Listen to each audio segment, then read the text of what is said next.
Welcome to Death Holler. Do you like scary movies? Welcome to Season 3, Slash or Pass.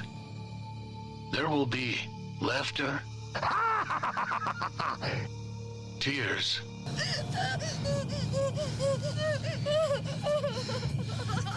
tender moments. Jason. Jason. My special boy.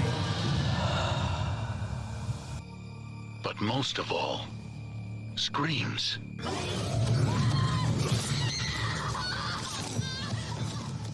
Remember, when you're in Death Holler, listener discretion is always advised. We hope you have a killer time.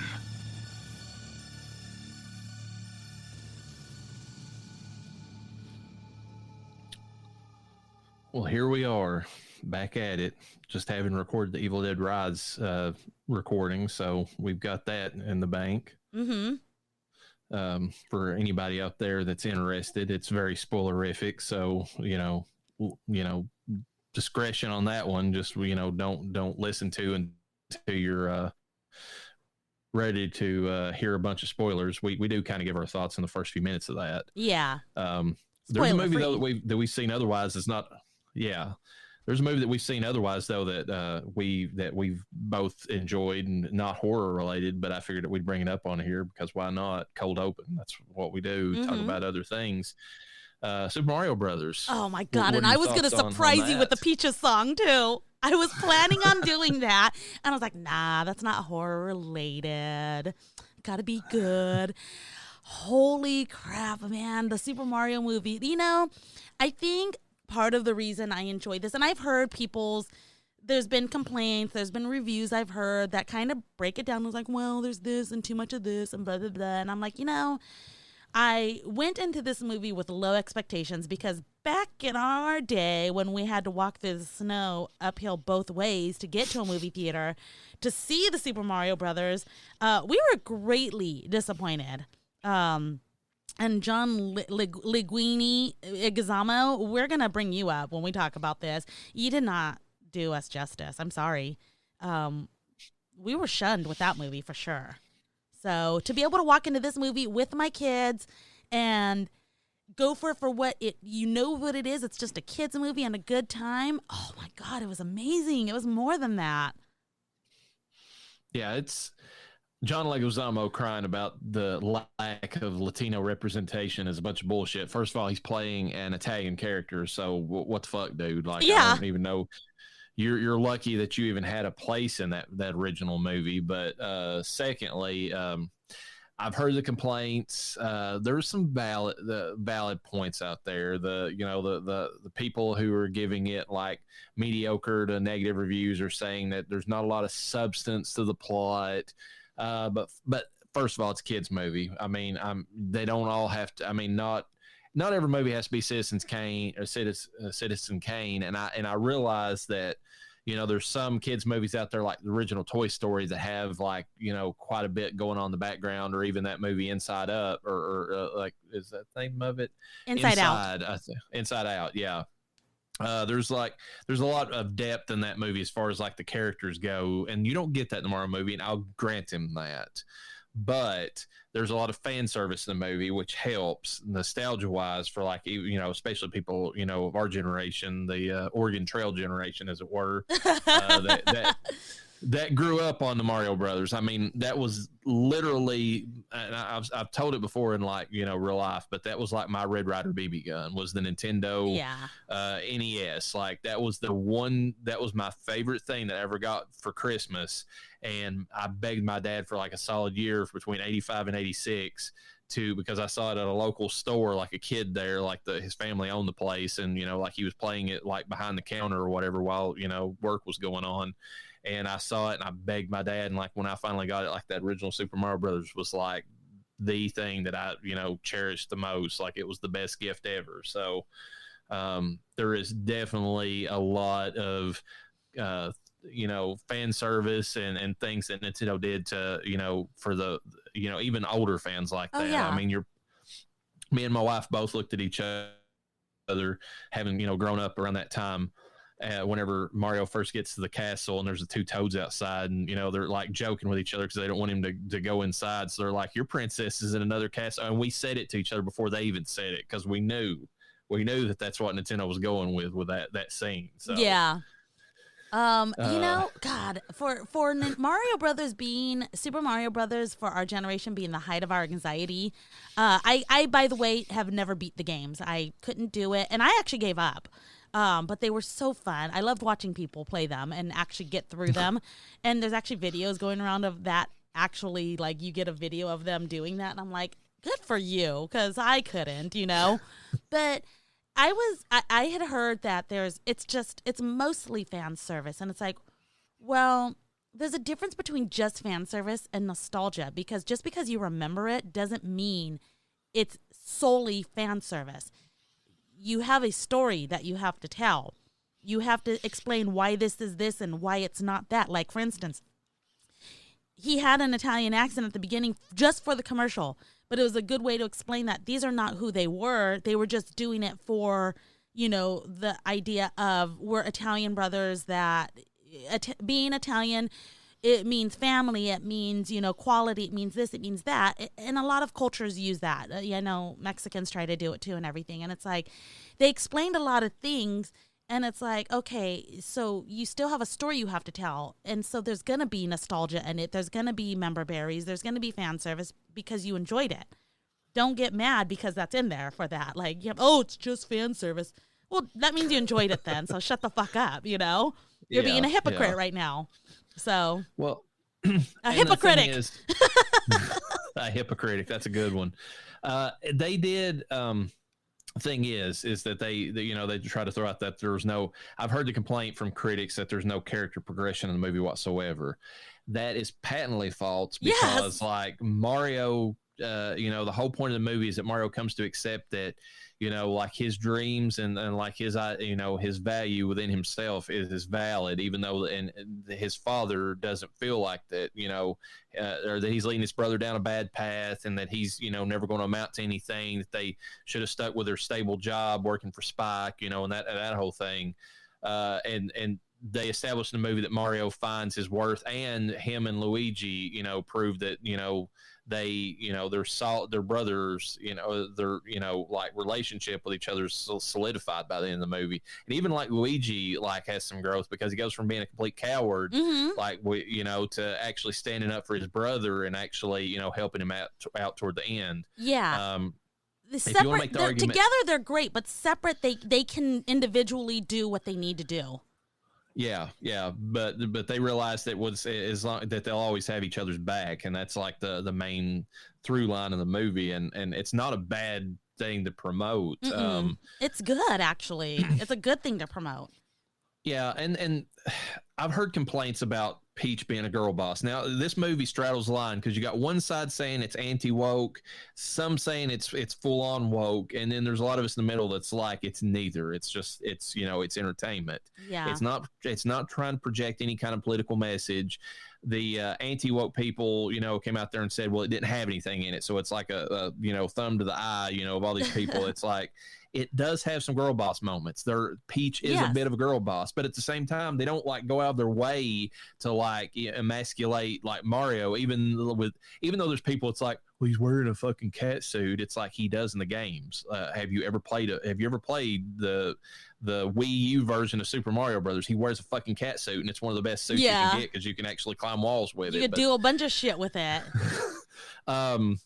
But yeah, like the whole point of the movie is like, they point out that like, well, yeah, but Peach like was able to defeat like the obstacle course in the first day. Well, they point out in the movie she was raised there, and she actually points out that Mario's like greatest strength is that he never gives up. Like even and that's just like the player. It's like just like you said, you die a million times playing that game. Like you're dying constantly, but you start back up and you keep at it, and and so I mean it. If you grew up with the games, you have any inkling, they gave you the movie you wanted. Like, Yeah. I mean, now going forward, would I like some more development of? Yes. Oh, I of mean, course. I think everybody would, but like as a first outing and a way to get the audience in on what could be a Nintendo Cinematic Universe, it's a very good start. Yeah.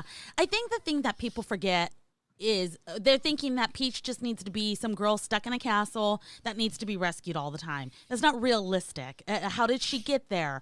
Who was keeping her there? Which obviously there's things you can do, and she did have to be saved still in this movie. I think they're completely ignoring that. But Peach was put into a position unwillingly, technically, but also because she was the only abled one to be put in that position. I was joking in the film, where's her father? He should be making these decisions. She's not a queen.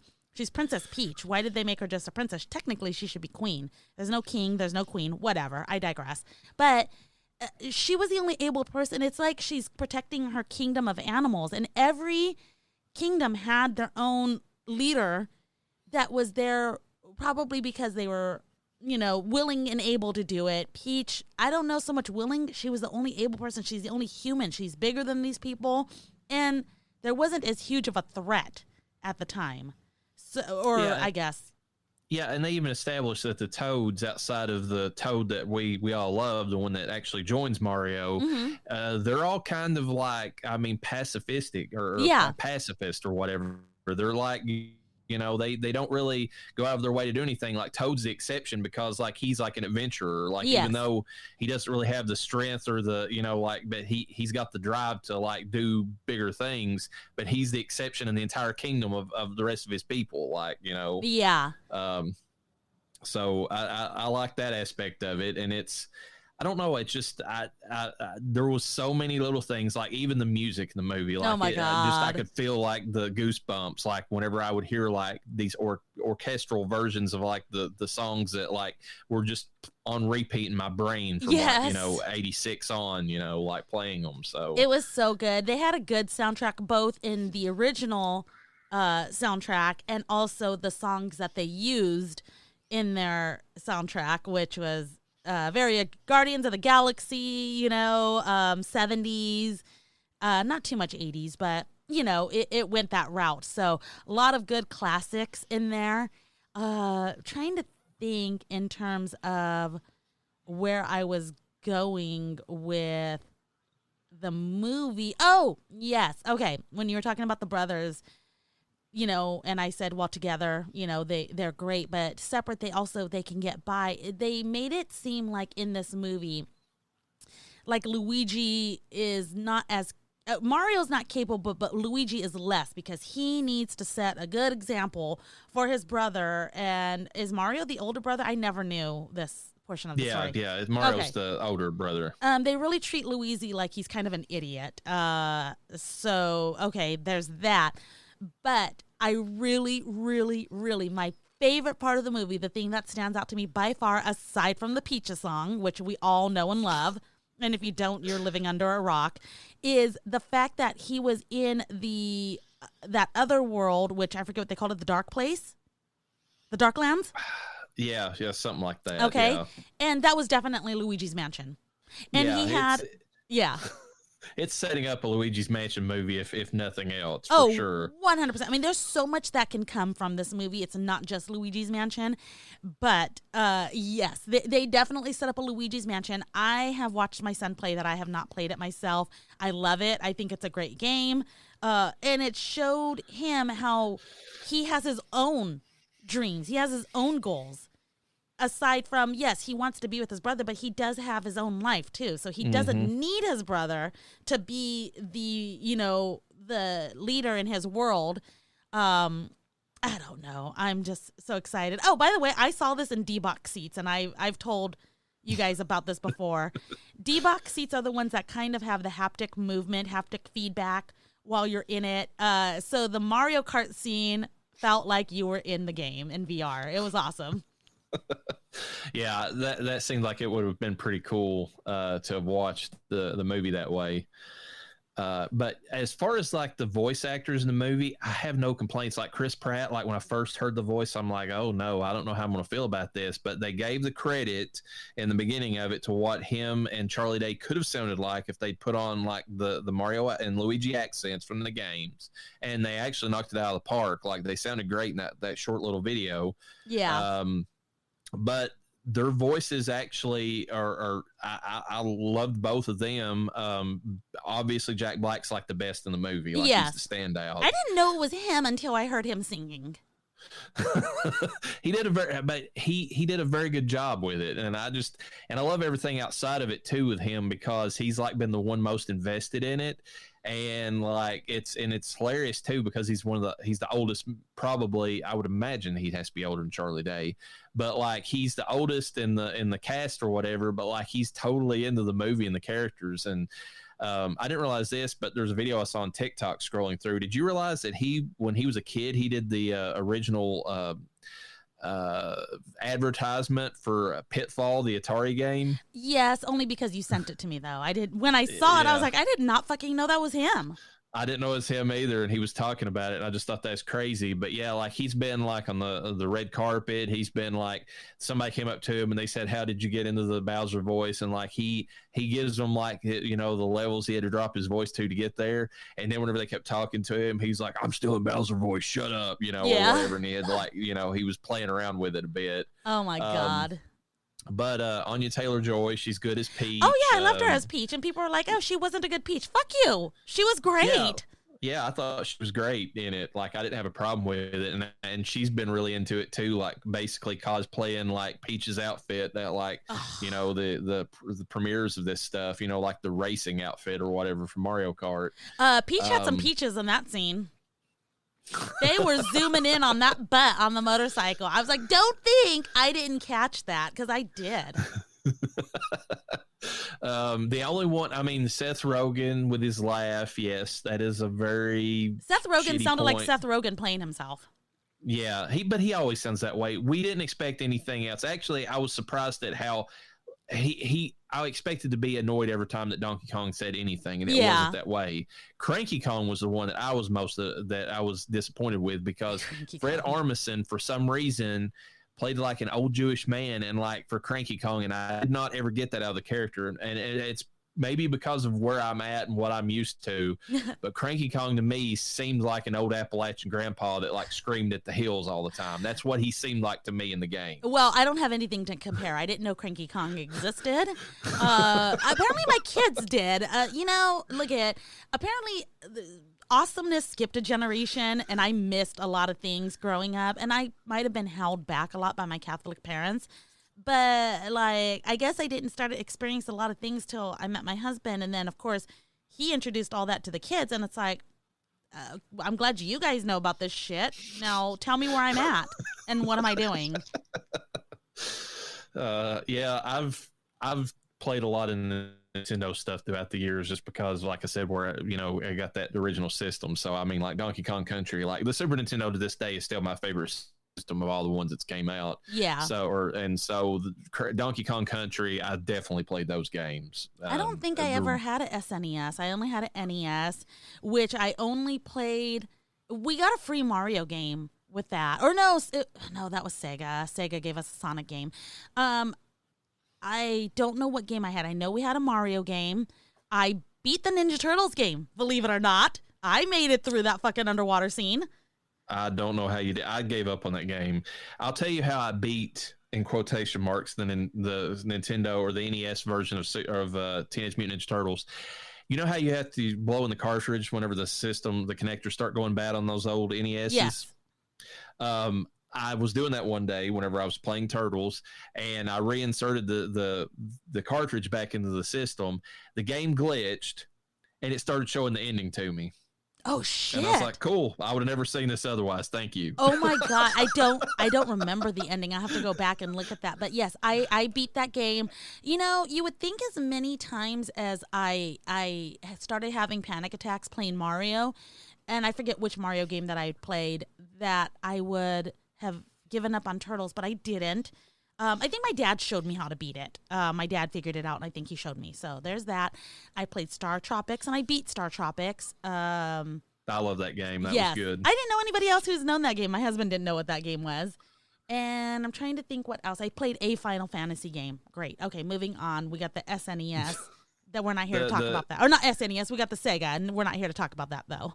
Yeah, the SNES had the best Final Fantasy games, in my opinion. I know a lot of people went gaga over Final Fantasy VII on the PlayStation, but I mean, I still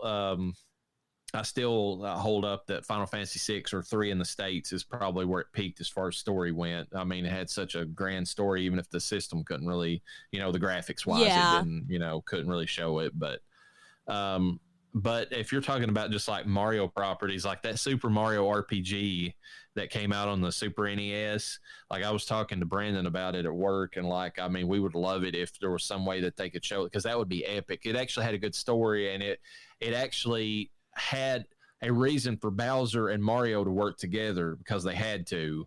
In that, but I don't know that they have the rights to do that because Square partnered with Nintendo to make that, and they might have the story rights. So I don't know if in the movies they can even do that as a story, but I told Brandon before he went to the movie, I was like, they have to do, how Marvel before their movies has the comic book scroll, that they have where the pages flip and they show I was like, they have to do that with like some kind of Mario. And if they don't have that, and it was there. I was like, you did it. You did everything I wanted with this movie just by starting it out that way. I can go home now. It's over, everybody. Thank you. Good night. Good night. But yeah, I just like everybody else. I'm really looking forward. They're going to have to up their game on story though if they do The Legend of Zelda. But if they can do that right and they get the right person to play Link, I mean, it's going to be great. Oh my God, The Legend of Zelda! I forgot about that. I did play that too. I don't think I beat it though. I know we had the gold cartridge game. I don't know which one that one was. They did the gold version of they've done a gold version of Alado, to be honest with you, because they started it with the original and then it was so popular they did it for sure on part 2. And then whenever the Link to the Past, which is my favorite of the series, came out on the SNES, then I think they might have went back and retroactively made like a gold cartridge for that one too, like as like a gift to the fans or something. So I don't know how much the NES cost originally or the SNES. When it came out, I want to say that the NES was around $100 to $150. Okay. It was significant price for what it was. I mean, back in the day, yeah. Yeah. I just find it very incredibly insulting that and I know it was for the times. I don't take that for granted, and it is still nostalgic. We still love it, even if we saw it today. But I find it incredibly insulting that the kids now have a Nintendo Switch. And they can play all those games and then more. There's newer versions of Link. I think my daughter has a game, Link the Awakening or something like that. Or it's a Legend of Zelda one. Yeah, Link's Awakening. It was originally on the Game Boy, and then they came out with a Game Boy Color version of it. And then they redid it completely and put it on the Switch where it's got like 3D graphics and all that. Yeah, and then my son has just about any Mario game you can imagine on his Switch. And I find it insulting how amazing the graphics are on that compared to what we could watch on a full fucking TV, because obviously it was plugged in. And granted, you could do that with the Switch too. You can do it handheld or on the TV. And it's like, fuck you guys, you spoiled little shits. You don't even know what you got. Yeah, and then they have access to games like that, and they turn around and play these. I mean, I'm not going to bash them because some of them are fun, but these little independent games that God, looks like the games we played. Yeah, I mean, they look like the games we used to play, and it's like, you have better games now. Why? Have you heard of the game Deltarune? No, I can't say that I have. When we're done with this, you need to go look that up. The kids were really into that. You'll be slapped in the face. It's basically the graphics we had back then, if not worse, and the kids love it. Well, there's a lot of those retro clone games just because like the graphics are easier to achieve. I mean, you know, Yeah. that's the reason these independent, you know, but you can't blame them. I mean, they're both tapping in nostalgia from like people like our age that like, you know, grew up with these things, but then like it's, you know, they know that like, you know, kids now like they don't have like, I don't know. It seems like, you know, the kids are like disconnected as far as like having this like cultural, like they have to have the best systems, best graphics and all that, like some of us older gamers. So they're willing to try anything, which is good. Really. I mean, they're open-minded about it, but like, you know, they kind of tap into that a little bit too with some of these newer like independent games. So, Well, everybody, thank you for attending Death Holler Video Games. Yeah, I was just going to mention a few more movies that I've seen recently, really quick. John Wick 4 is awesome. If you can get out and watch it, it's definitely worth seeing. Didn't you say he doesn't say much in the film though? I mean, no, he doesn't. It's about all action. Like if you hear Keanu say anything, it's like, yeah. Like, that's literally the extent of what he says through most of the movie. Oh my God, that's so funny. But I mean, just like Nicolas Cage, I guess he just makes it work, you know? He does. I mean, well, you're going to the movie like looking for like intense like action scenes, and they deliver in spades on that. And then the characters that they've included in this one like just amp the movie up that much more. I mean, they come up with the bad guys in the movie, like a couple of them are bad guys not by their own choice. So like it's a fun dynamic. They're helping John out at times because they hate the guy that they're working for, but at the other times they have to go against John because they don't have any options. So you know it's a good back and forth. Got like this special edition of City of the Living Dead, which it's going to be one of the movies we'll probably go into during zombie season. It's a very weird movie. It plays more like an H.P. Lovecraft story than it does like an actual zombie movie, because the zombies are like ghosts. They pop up randomly in places, and it was made by an Italian director, Lucio Fulci, I believe, is the one that did that one. And like the Italian take on zombies, I mean, just they went with what Romero set up. I mean, they're still like flesh eaters and all that, but like then they turn around and they were more about like imagery than they were about like actual sensible plot, if you want to look at it that way. Yeah. So there's a lot of cool scenes in the movie, and it's almost like this twisted nightmare. Like you're watching it, and you know how like nightmares, like there's no logic to anything. Like there's one scene that's really horrific, and then you skip and you're in another location, and there's another that's how this movie's the whole way. Like I can't say that it's bad, and we'll get more into it during zombie seasons, but you don't watch it for the plot, because there is none really. I mean, it's a very thin plot if you want to say anything about it. It's a mindless zombie of a film. Basically, yeah. You could go that way with it.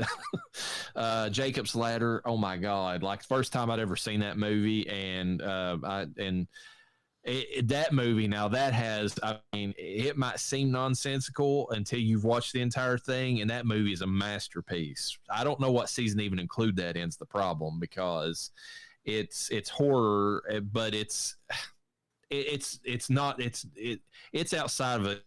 It's like its own genre or something. I mean, there is movies that people reference that says that's like Jacob's Ladders whenever what they're referencing, and it's all because of how the plot rolls out. But I don't really know where to include it, so we might just have to cover it on its own at some point in the future. But it's definitely worth covering. It looks like it belongs with whatever genre we're gonna have in the Mouth of Madness, and maybe.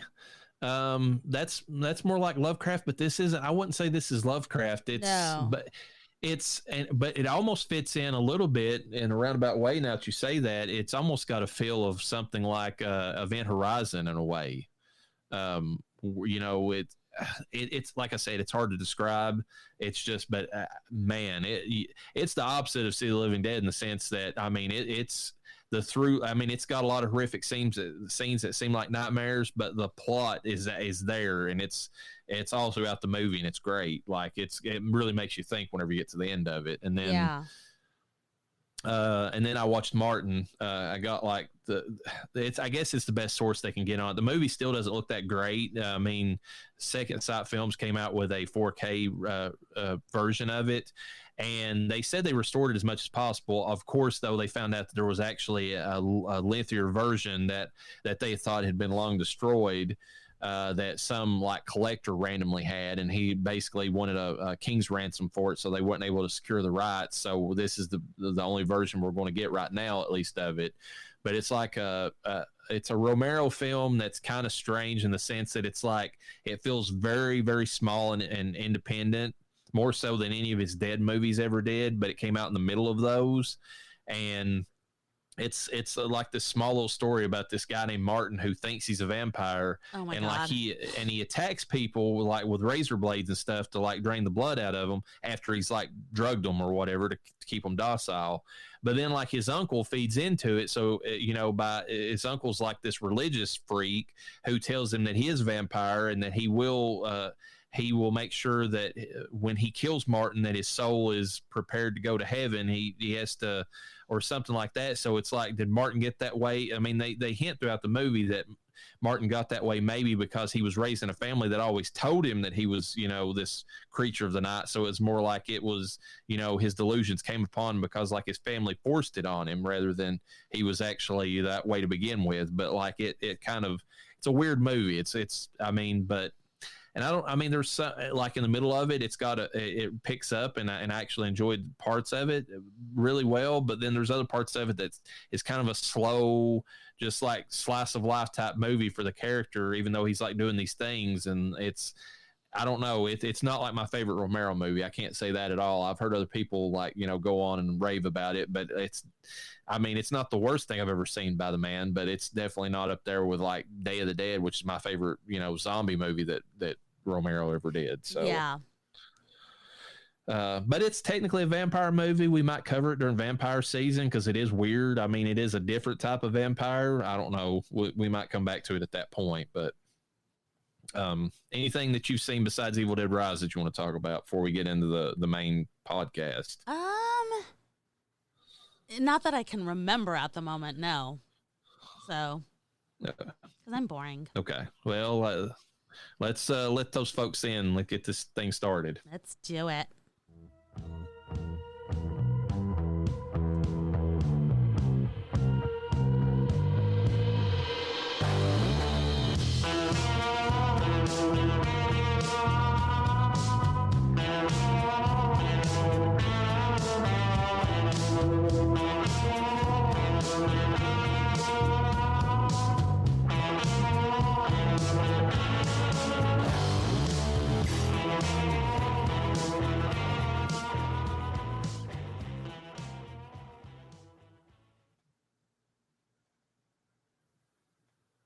Did you not hear the opening music?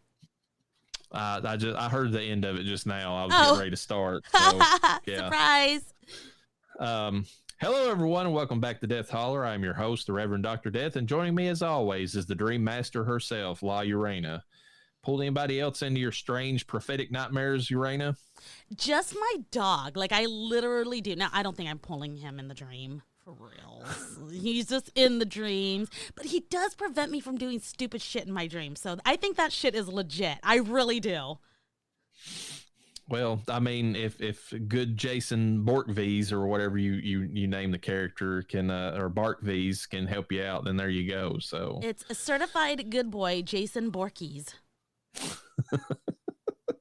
Well, there's a source of contention there. We're going to get to that in a little bit.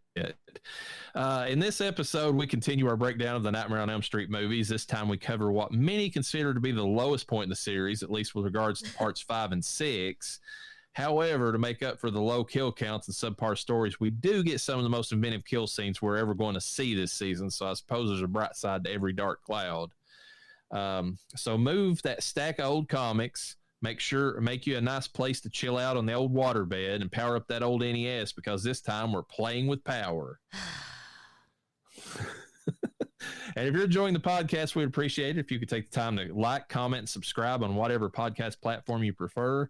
It helps us get more visibility on podcast listings and helps us grow. Also, consider following us on social media.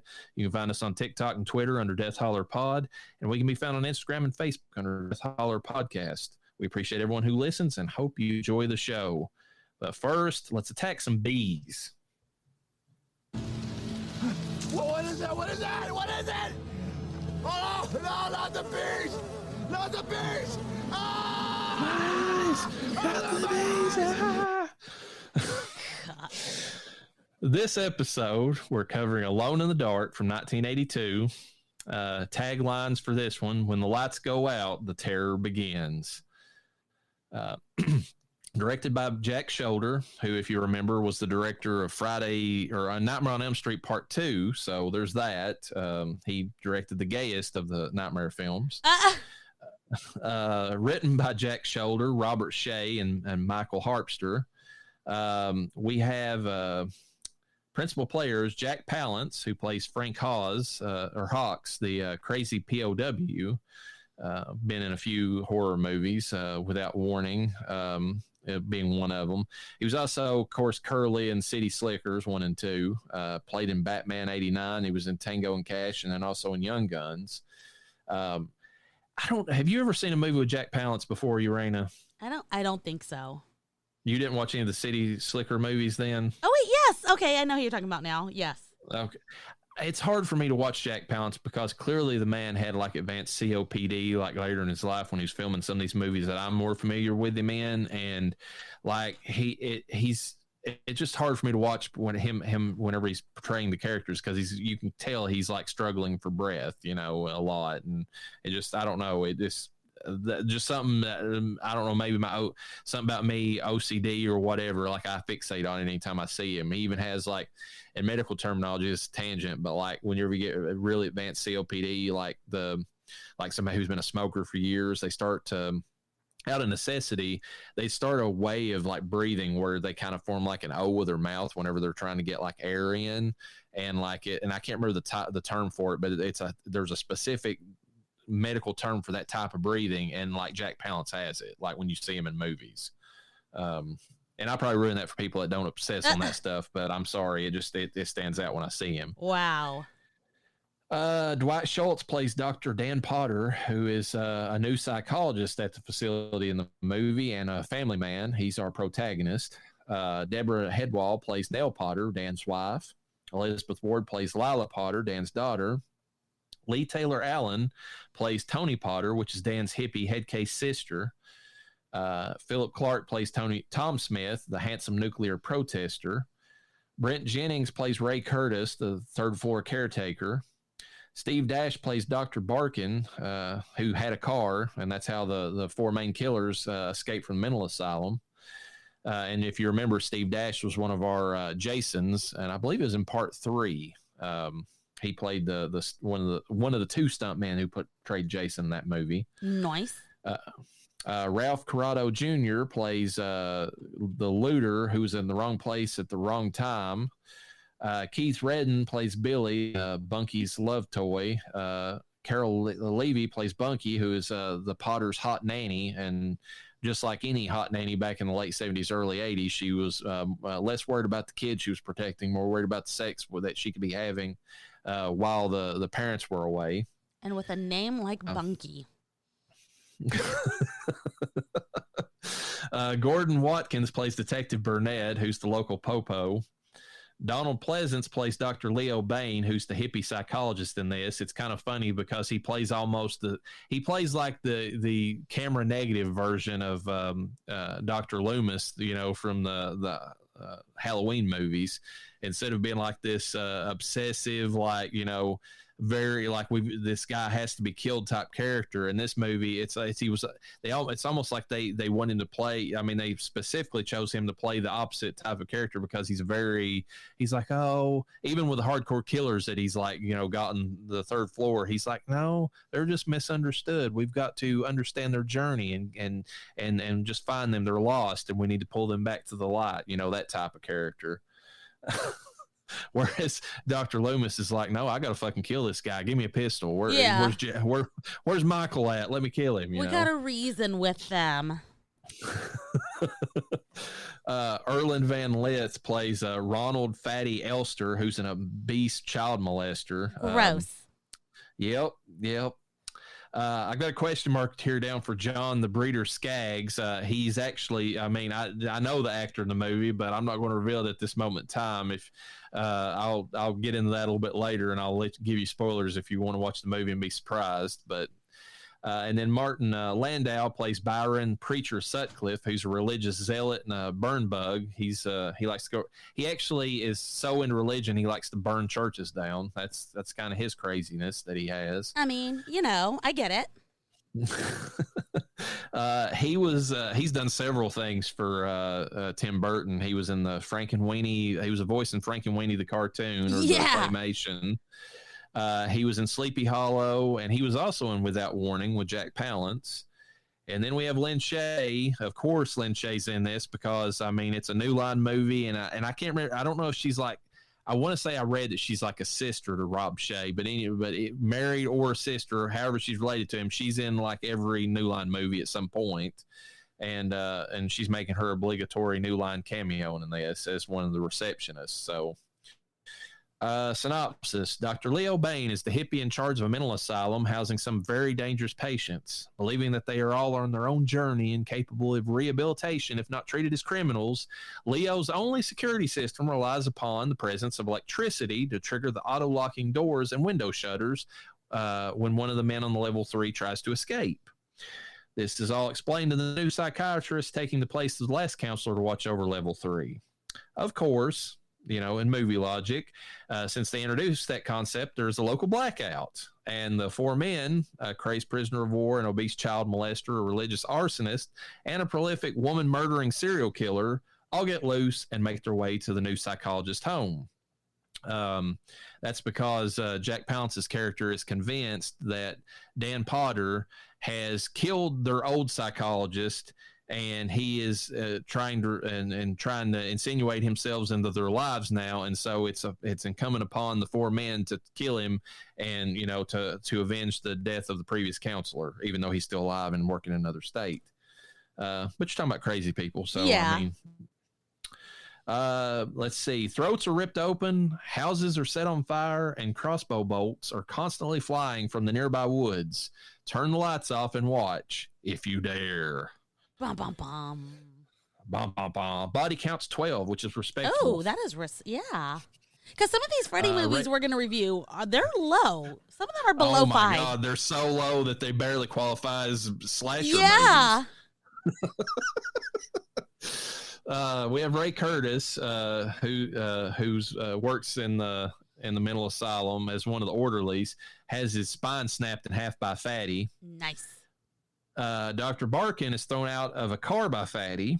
Whoa. The looter, who's in the wrong place at the wrong time, gets his throat ripped out by the bleeder with a gardening fork. And they call him the bleeder because every time he kills somebody, his nose bleeds. Kind of like the character in Valentine. Yeah. In a I was sense. just thinking that, yeah. The postman is ran over by Hawks with a van, and that scene's almost it's funny, but it's fun to watch at the same time because this postman is getting chased by them all in a van, these 4 psychos, and he keeps telling them, he's like waving them, he's like, go around, and of course they don't want to go around because the easiest way to get access to Potter's house is for one of them to be dressed up as the local mailman. So they bypass him at one point, and he thinks that he's safe because he's ran off the side of the road. And then Hawks just comes out of nowhere and just runs over him. Like it's like, nope, you're still dead, sir. Thank you. Billy gets his throat slit by the preacher with a machete because he's hiding under the bed as Billy and Bunky are doing the deed.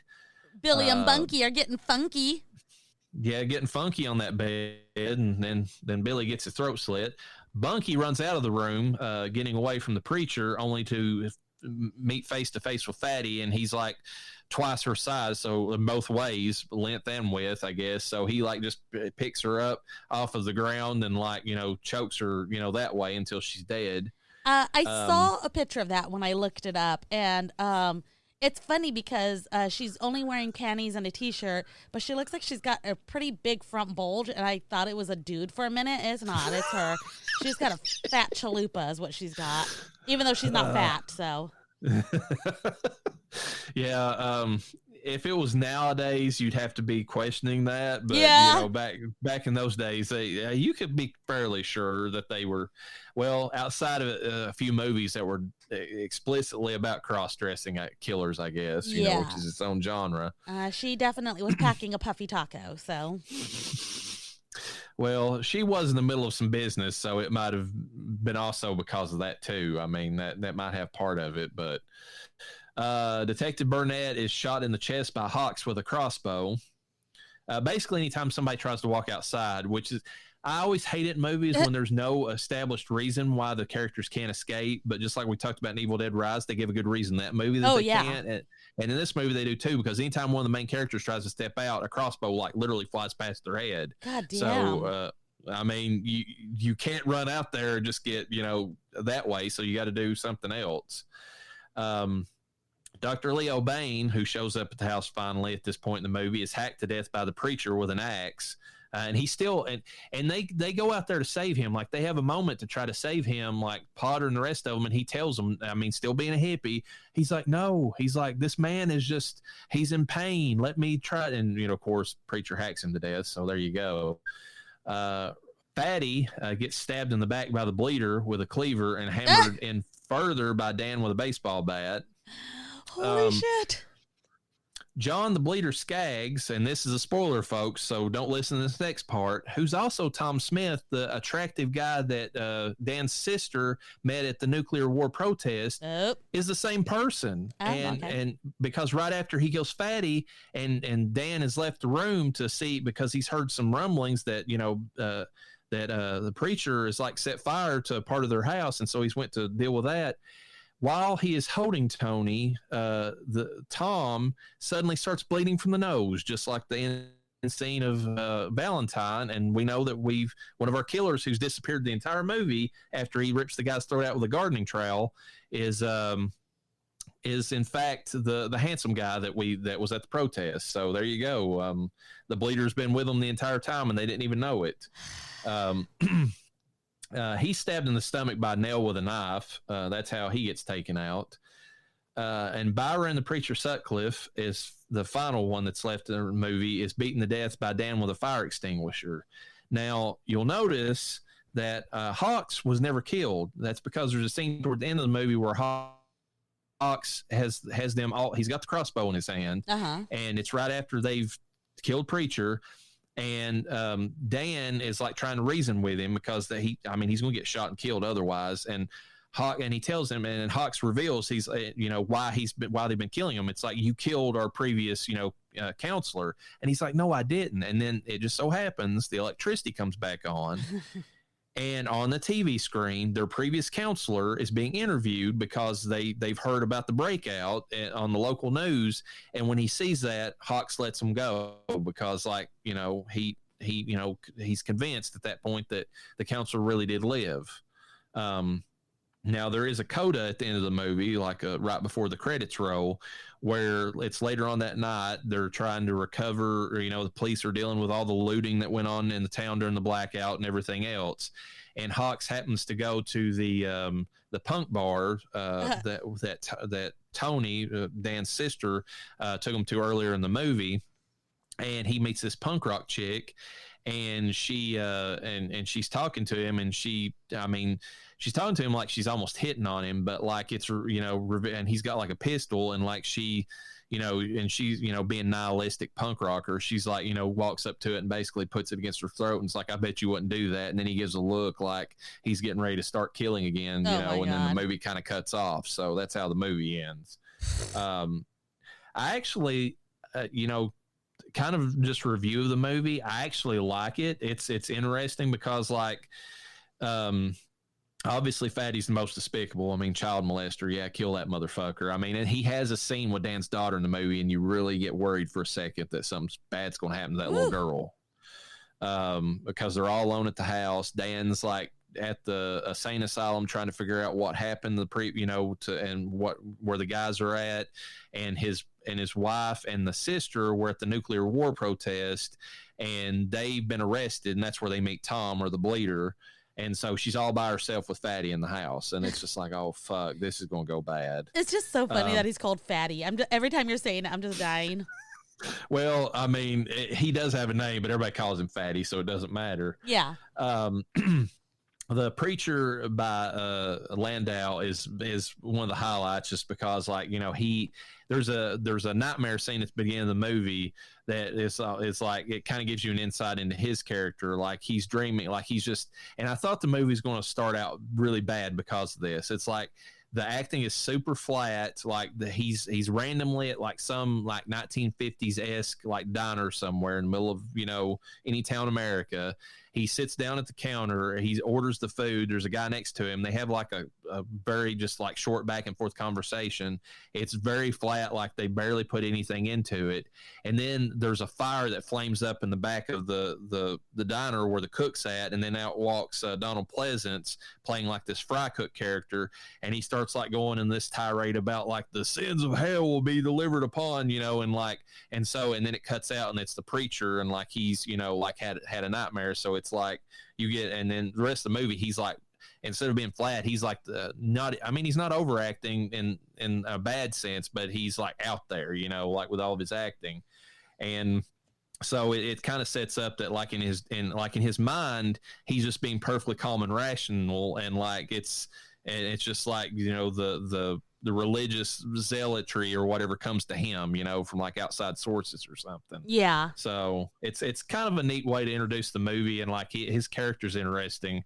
But my favorite character in the movie was probably Jack Palance's, because there's a scene outside on the grounds of the asylum right after Dan's introduced to everyone, where Hawks is talking to him, and like he's very calm and he's talking to Dan, and like he explains to him, he's like, I know that I'm messed up and mentally, he said, but I try my hardest. And you know, he's like, and he repeats some of the stuff that Leo said about how they're on their journey, but the way he says it, you almost feel sympathy for him. It's like he knows that he's a psychotic killer, but he doesn't want to be. It's just like he's trapped inside of his own mind. So I like that aspect of it, you know. Yeah.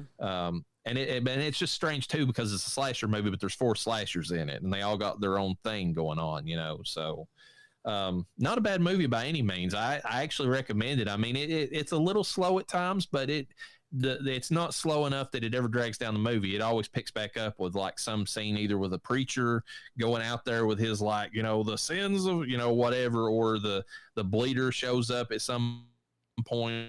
Like, I mean, there's always something going on in the movie. So yeah.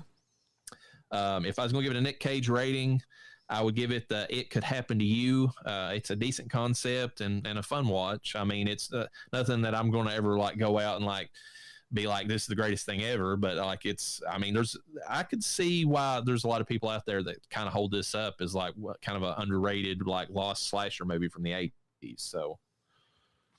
Okay. Probably not going to watch it unless you make me, but okay. But I mean, if you ever had any downtime, and I know you don't, then it's worth a watch. So sometimes I catch these things, especially if I just pop Shudder on and just like hit play. That's what we try to do sometimes. I don't usually make it through sometimes, but the kids are getting a really great experience. So, you know, there's that.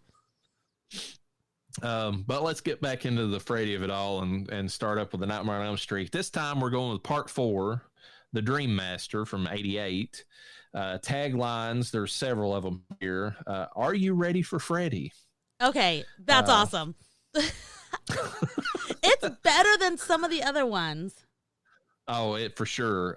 You shouldn't have buried me. I'm not dead.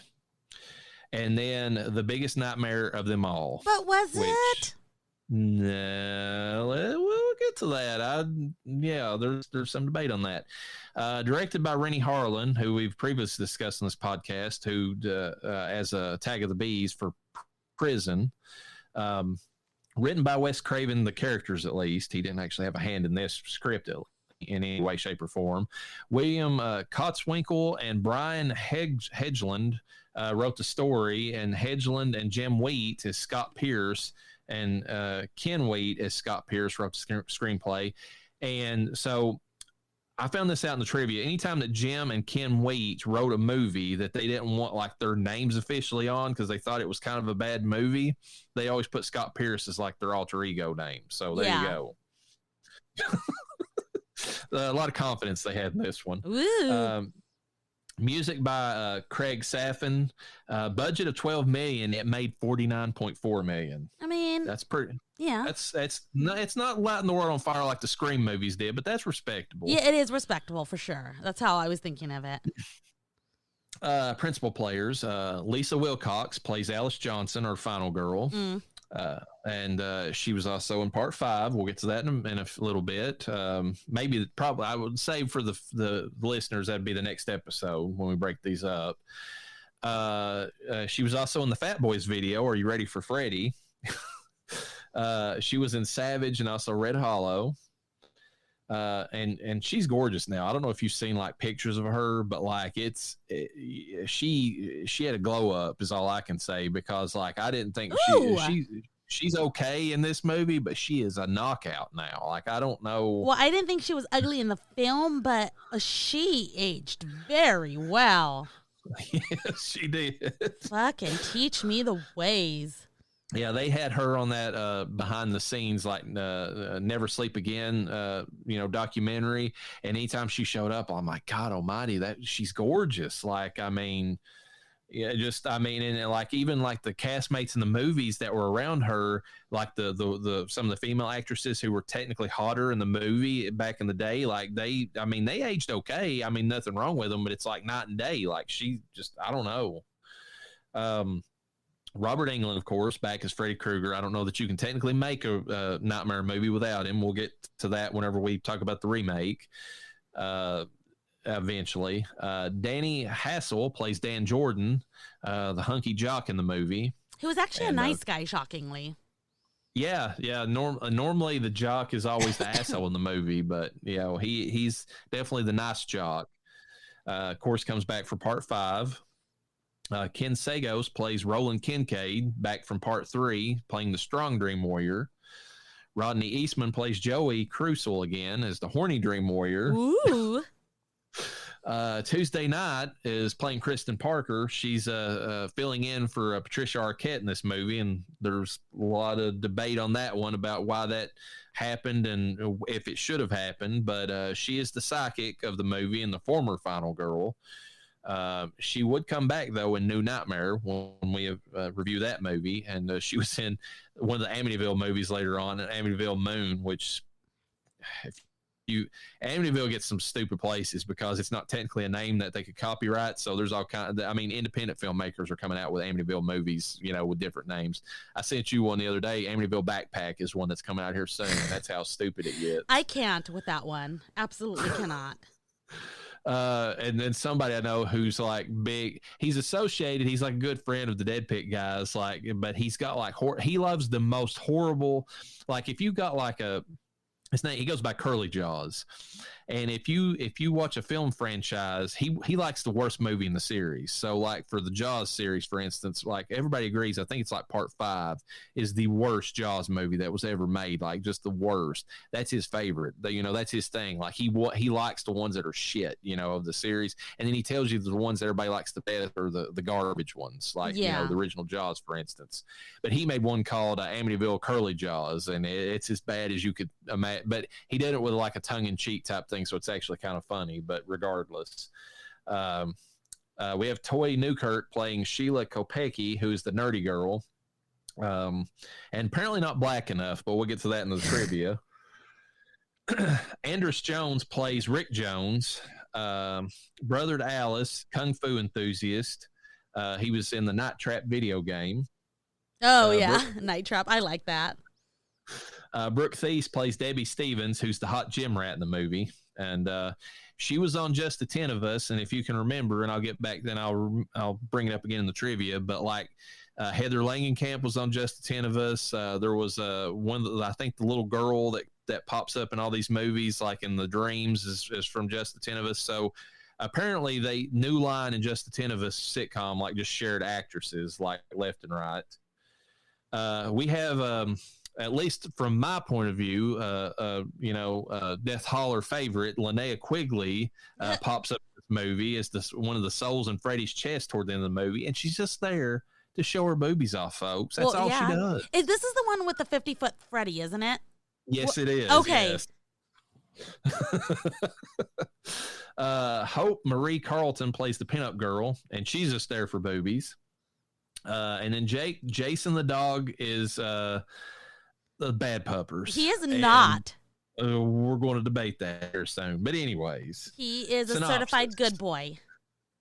Synopsis. After surviving their ordeal at the mental asylum, the last of the Dream Warriors are just trying to live out their lives as ordinary teenagers. Through a series of unfortunate and insane circumstances, however, the Springwood slasher is brought back to life, and Freddy claims the lives of the last Elm Street children.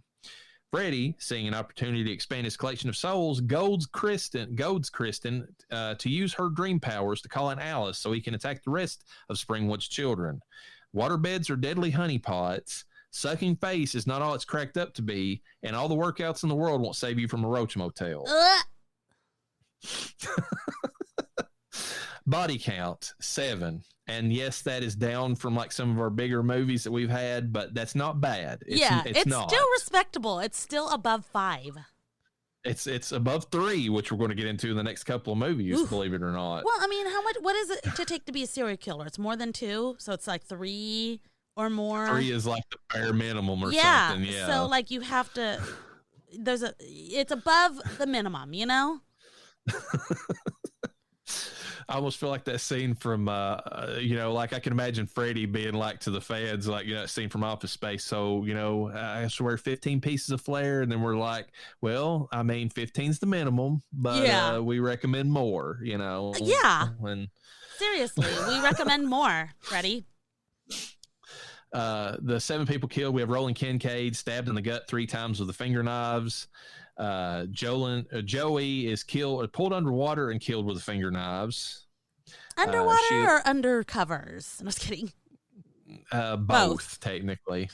Kristen is burned to death in a furnace fire. Now that's a pretty gruesome. Yeah, death that was movie, fucked up. And especially the fact that she is like the final girl from the previous movie. I feel like she got disrespected. There's a lot of stuff that could be said about how Adrienne King died when she came back for, Friday Part 2, where she was just killed off, at the beginning of the movie by, I think us getting like the ice pick to the neck or to the head or whatever. But at least she went out that way. Like, I mean, literally Freddy was just like, I mean, playing around with like Kristen here and this and just tossed her in the fire and just burned her to death. Like, I mean, and was still able to talk to her. Dirty. He had multiple times when he picked her up to like stab her in the gut, stab her in the neck. I mean, like fuck her up. And he's just like, nope, into the furnace you go. Yep. It just burnt the shit out of her. Which, like him, so I guess, I don't know. Yeah. Sheila Kopecki has her breath and potentially organs sucked out by Freddy in a dream. Rick Johnson is stabbed in the gut with a disembodied finger knife. We'll get to that, but that's probably one of the shittiest kills in any of these movies. It's like they ran out of money in the budget or something. They actually did. You're 100%. That's the reason. Debbie Stevens is turned into a cockroach and crushed. That's probably one of our best deaths that we'll ever get to. And then Freddy Krueger himself is torn apart by souls. That's a pretty good way for the slasher to die, to be honest with you. I got to give this movie credit for that. Yeah. Quotes, and these are mostly going to be Freddy's because, like, this is the point, we went from 1 and 2 where Freddy was just kind of like a demonic, like presence. He said a few things, but he like wasn't like more of a comedic, person, to in Part 3 where it's like the perfect balance where he's like very, like nasty and cruel to the kids, but then he has like that perfect line, "Welcome to primetime, bitch," like that whole thing. And in this movie, they just went way into the realm of like, well, everybody like primetime, so let's like come up with some more one-liners for him. So with regards to the Roach Motel, Freddy, "You can check in, but you can't check out." When he first sees Alice, "Welcome to Wonderland, Alice." That's so dumb. To Joey, "How's this for a wet dream?" Yes, that's my pick. Sorry. Of course, to Alice, whenever at one point, "Alice, come to daddy." He's always doing that. I mean, they mentioned on Never Sleep Again how he originally started out as a pedophile, and then they removed that because they didn't want that. There was a thing going on in California at the time where somebody had been accused of that, so they didn't want to work it in the movie, but it was always kind of understood. You get it throughout these movies, like the way, especially in the scene where Kristen, and she's on the beach, she's trying to go to her happy place. She's on the beach, and then Freddy shows up, and he kind of does. I think he even does the thing where he splits his the fingers apart and like was licking between them at her or something before he puts on like the sunglasses. Like, I mean, he's it's hinted that he's molesting these girls in their dreams in addition to everything else that he's doing. So, the jock in response to Sheila's inhaler, "Hey, baby, you're sucking on the wrong nozzle." And then Debbie in response to that, "Hey, yo, needle dick, I bet you're the only male in the school suffering from penis envy." Oh, my God. I got a couple that I thought I didn't see on your list, but they're kind of, they're just dumb. But it's because these are just Freddy only, but wanna suck face. Shut the fuck up. Yeah, of course. Want to suck face. Yeah. And then, of course, when he has to throw in a bitch, because Freddy has to say the word bitch, and I don't know if it's like that for the rest of the films. I have my list. But you think you've got what it takes? I've been guarding my gate for a long time, bitch. He has to say bitch. It's just... He just has to say bitch. But the dumbest one of all, but I was dying, was Sayonara Rickson. I didn't even catch that because that whole scene when it gets to that part, like I just like, oh my God, I think I'd like go to my phone because it's such a non-death, and we'll get into the reason why it is in the trivia, but like I mean, he's literally being attacked by an invisible Freddy, so basically he's reacting to nothing, and then and then like the glove flies at him and then like blasts him out the window as it's stabbing him to death. That's how they kill him. So, the bitch thing I just laugh at because they really picked up on that on Rick and Morty. Yeah. Whenever they went into the dream and they had Scary Terry, and he's like, "You can run, but you can't hide, bitch." Like every time he said something, it was bitch at the end of it. And I'm like, they know what they're doing. They understood the assignment. All right. Discussing the movie, visuals. When they did the special effects in this, they did them right. I mean, leaving aside Rick's death, the other ones are quality, I feel like. Yeah, I mean, I'm trying to think of every single one. Well, you have okay. You have Joey under the bed in the that one was inside the water bed. That was my pick. I mean, it's not. I mean, as graphic as Johnny Depp's, like, blood coming out of the middle of the bed, but still, it's a cool effect, especially they had like the light behind him, so it like silhouetted like his dead body floating around inside of there. Yeah, and how do you fucking explain that? Well, that's the one thing that's the thing that aggravates me, because everybody else in the movie, however they die in the dream world, they just seem to have just died of a heart attack in real life. Yes. But this one would fuck you up for life. And not only that, but the Roachmuch girl, you never see her again. So at least it's realistic. You don't know. Is she still alive out there? Did she run away? Or did she get kidnapped? Is she dead?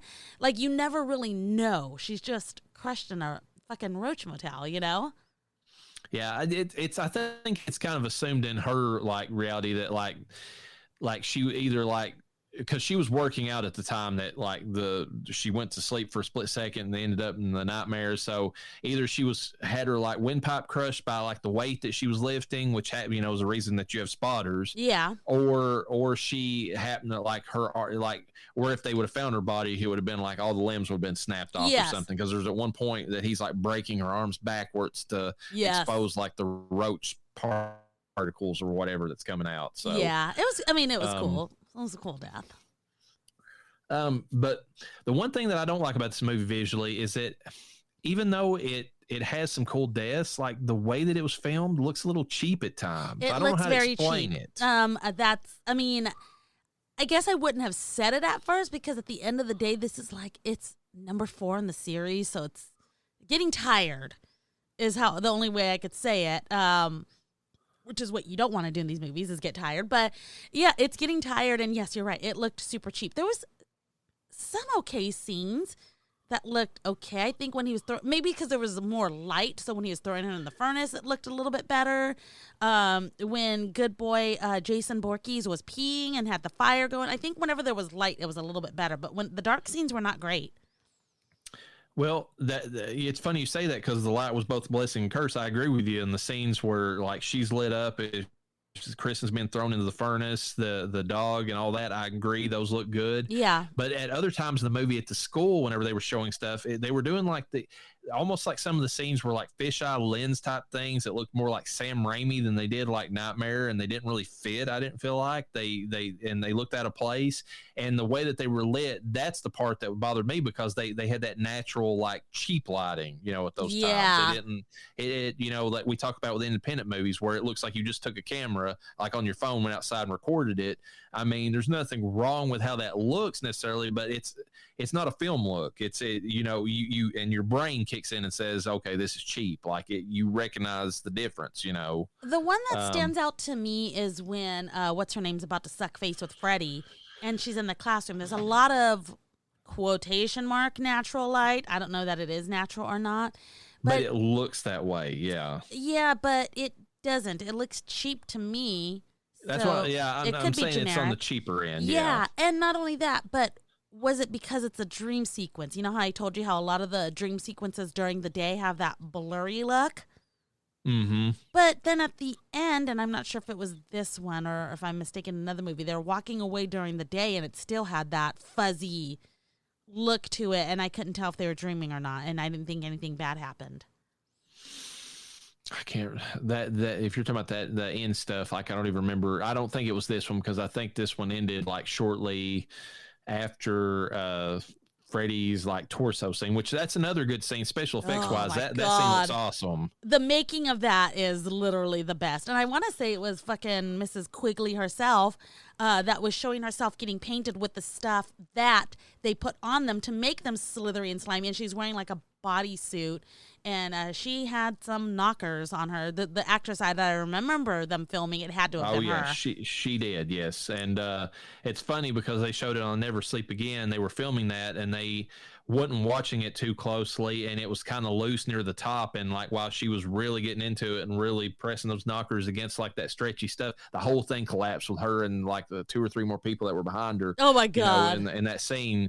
They said nobody got hurt, but like, and I mean, and it's funny because and the only reason she's in this movie is she was dating the guy who did the makeup effects at the time. So, I bet they had an argument later that night. I'm just going to throw that out there. I mean, because she's doing the scene, he's the one in charge of it, and then like she, and the whole thing collapses on top of her because of her massive knockers. I'll give her this though. She contributed probably the best pair that this series had, and yes, it's not, and it was so good that they repeated it in part 6. Like that exact scene had to show up again in part 6. So the rest of the movie didn't really. I mean, well, you had the pinup girl with hers, but she's on kind of the smaller side. So yeah. But this movie did have. It's funny because I think that adds to the cheapness of it a little bit. Is that Rennie Harlan? I feel like, and it kind of plays out a little bit in the trivia when we get to it. I feel like he was a bit of a horn dog, and so he added more tits to this movie than any of the other movies technically had in the series.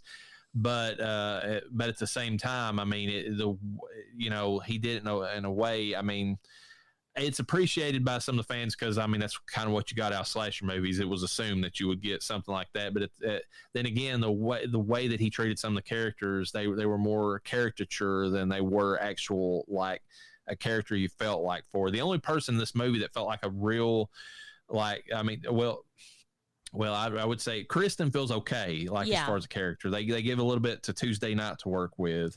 But it's Lisa Wilcox as Alice is the only one who feels like a fully fleshed out character in the entire movie. Yeah. Because Dan's just there. I mean, like, he's just a pretty boy that she's obsessing over.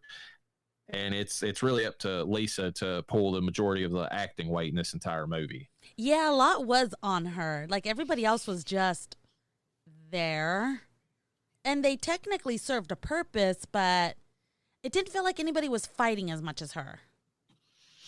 No, I mean she's and she was the one that had like any kind of emotion. I mean, there's that entire scene, if I remember right, because 4 and 5 have same characters basically, so it's they kind of blend. But I believe this is the one where she sees like the older version of herself, like in the diner, that like and that was her nightmare about her future or whatever, that she would be stuck in that town and just working at the diner. And like, I mean, like I said, she's the only one that really gets any kind of development whatsoever. In the film. Which that make up as far as the aging effect, I don't know. I mean, it was supposed to be in a dream, so I mean, it's okay. Like I said, I don't know. That might be in that might be in the next one though, to be honest with you, because in that same scene's the one where Freddy eats like the souls or whatever, and like, but no, it's in this one because it's Rick's face, I believe, that he eats the soul. I don't know. You got me all fucked up right now. But you know what scene I'm talking about, right? Where he's eating the pizza and like he picks it up and like, I'm pretty sure, because I took the line or whatever from whichever one it was. And then like, I mean, I think in this one, if it was like made it into the quotes or whatever, well, that still doesn't help because he says bon appetit, bitch, in like the next one. So like, I don't know. I don't remember if the pizza scene's in this one or not, but regardless, like, the point still stands. Alice is the only character in this movie that's really developed to any extent. So, is there any other parts of the acting that stood out to you? I mean, like I kind of felt bad for Ken and the actor who played Joey, because like they never really got much. It's kind of like they were just kind of like, well, we're going to tie it in the last movie, but then you guys get kicked the fuck out and you're done. So like they didn't really give them anything to do in this movie. Okay, so you're right about the pizza scene. It is the 4-1. The 4-1. It's in 4. And he says something like, I like soul food, or I love soul food. Yeah, he's like, I love soul food or whatever, whenever he's eating like the meatball. Yeah, because he looks at it and he's like, he either says it's Joey's the little meatball, or it's Rick or something, but that's what he says. He's like, oh, you little meatball, and like I love soul food, that's that whole thing. So yeah, in terms of acting, I just wanted to point out how distraught that good boy Jason Voorhees looked when his owner died in real life. Yeah, whenever he's in the room, and then he and he sees his owner die in front of him.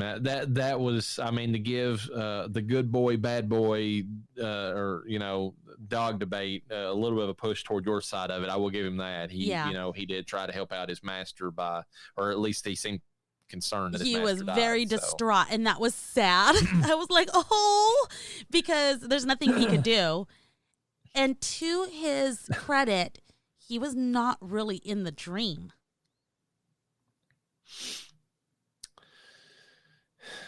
Yeah, I guess he wouldn't be, because the fact is the only reason that Jason was in the dream whenever he bit Kristen was because she pulled him in there by accident. Yes. Whenever she pulled in Kincaid, but then or Roland, but that was Roland's dream by himself whenever Freddy was rematerialized. So yeah, and that something wasn't right, because when they pulled the dog in, or when the dog was not pulled in, because the dog was just there, and obviously he pulls his dog in dreams because he was not surprised his dog was there. It was like, okay, just another fucking dream with Jason, which is hilarious that the dog's name is Jason, but whatever.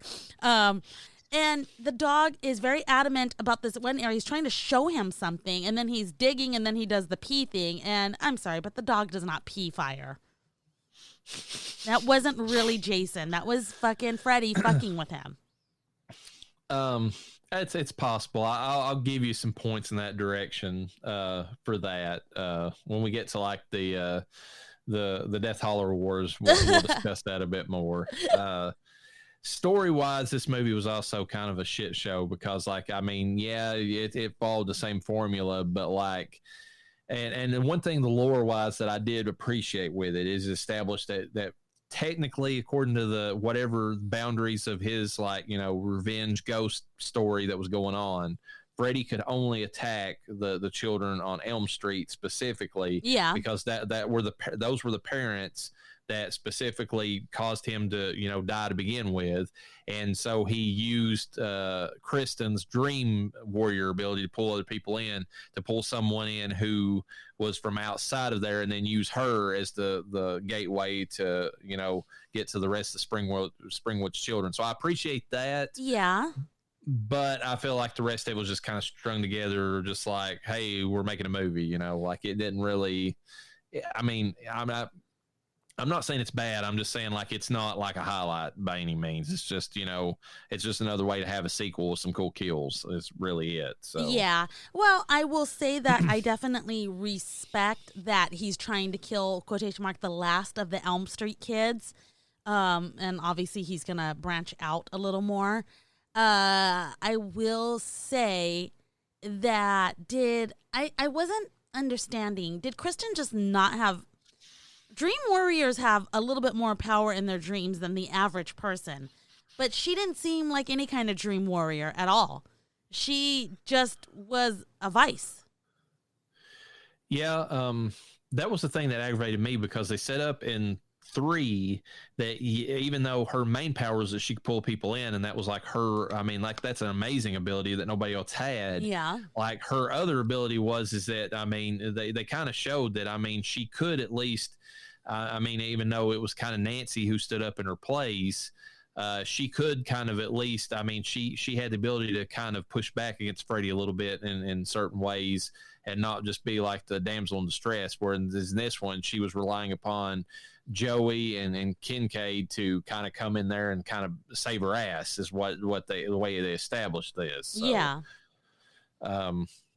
Which, I don't know. It takes a lot of agency away from the final girl in that sense, especially right before they were going to kill her off anyways. I mean, when they killed off Nancy in part 3, they at least gave her a hero's out.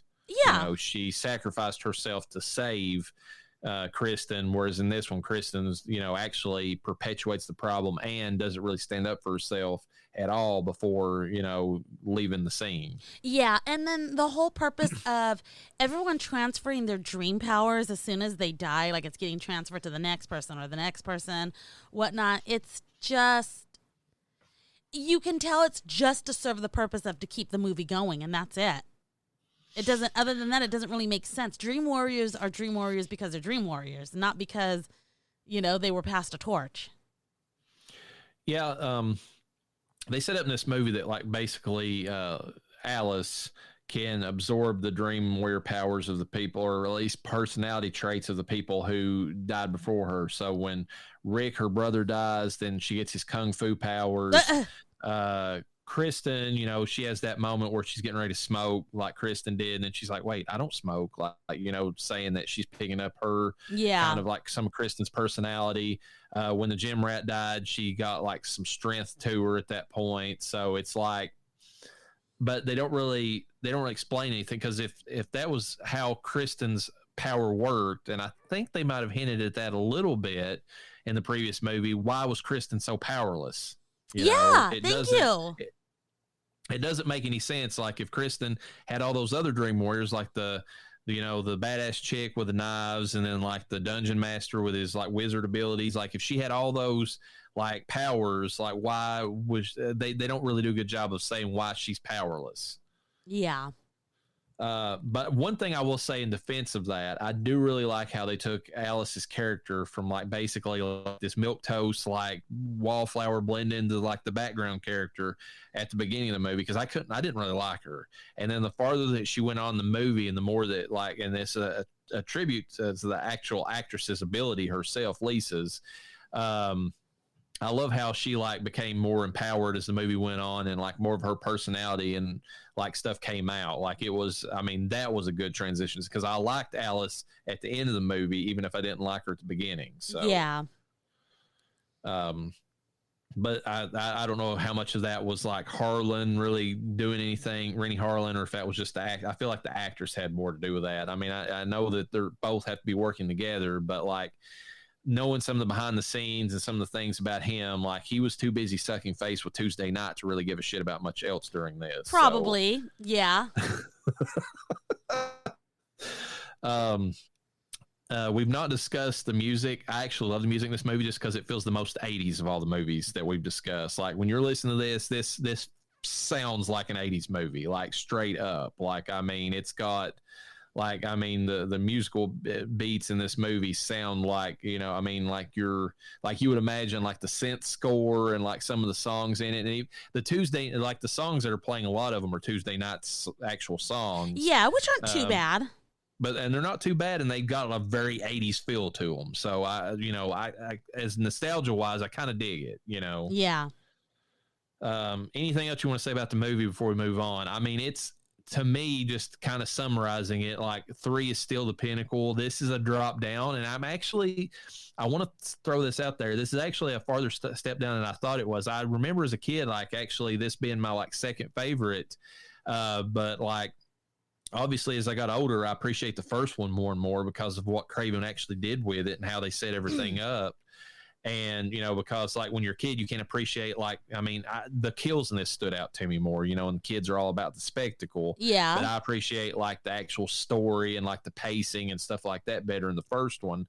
But 3 is still my favorite mix of the two as far as the spectacle and the story they were trying to come up with and the lore of, you know, Amanda Kruger being like raped by the, you know, however many maniacs, because they change it from movie to movie. Yeah. But this one took a step down because it felt so cheap compared to some of the other ones. It did. It did feel really cheap. And if there's one thing that I feel like I've learned from watching these films is that you really can do too much in a film.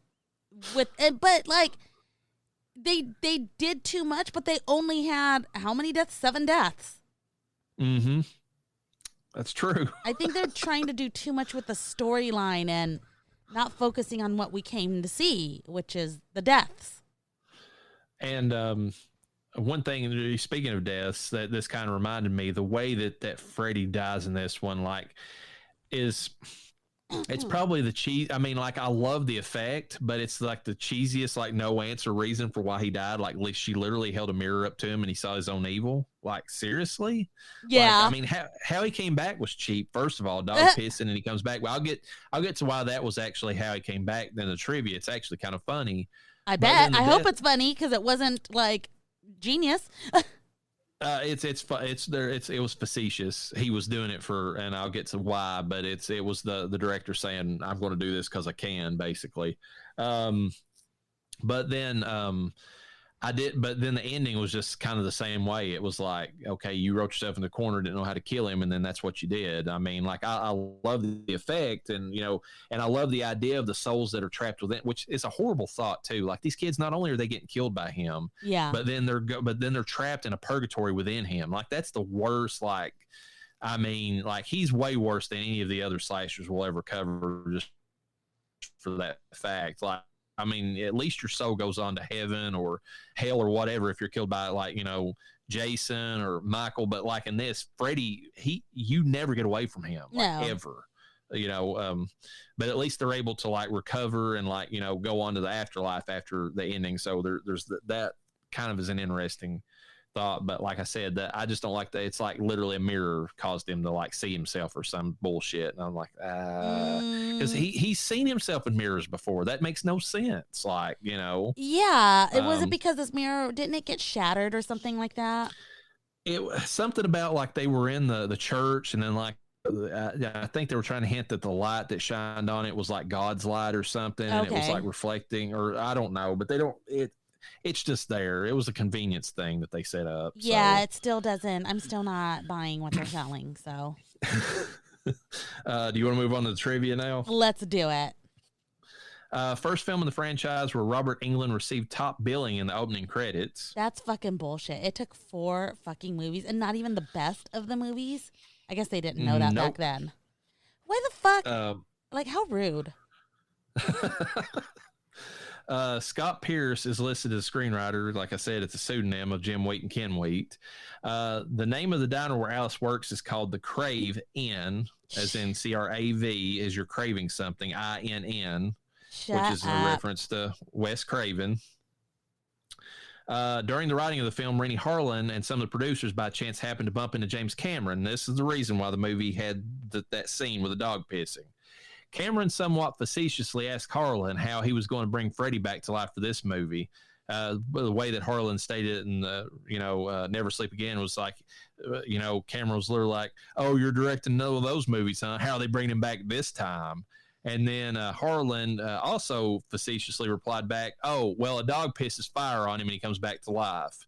The idea ended up being used in the film, although in a more metaphorical manner than the literal sense, with Robert Englund explaining that dog urinating fire on the Freddy's remains is meant to symbolize a hellhound and how evil Freddy truly is. I think they're dressing up or putting lipstick on a pig with that whole metaphorical part of it. Yeah. It's literally Harlan was like, "Okay, Cameron, touche, game's on. You think that I won't do this? I'll fucking do it." And bitch, I did. So it was a pissing match that literally turned into a pissing match. Oh my God. It's also further proof in this series that Freddy will not harm a dog or an animal. He just won't do it. Jason Voorhees as well.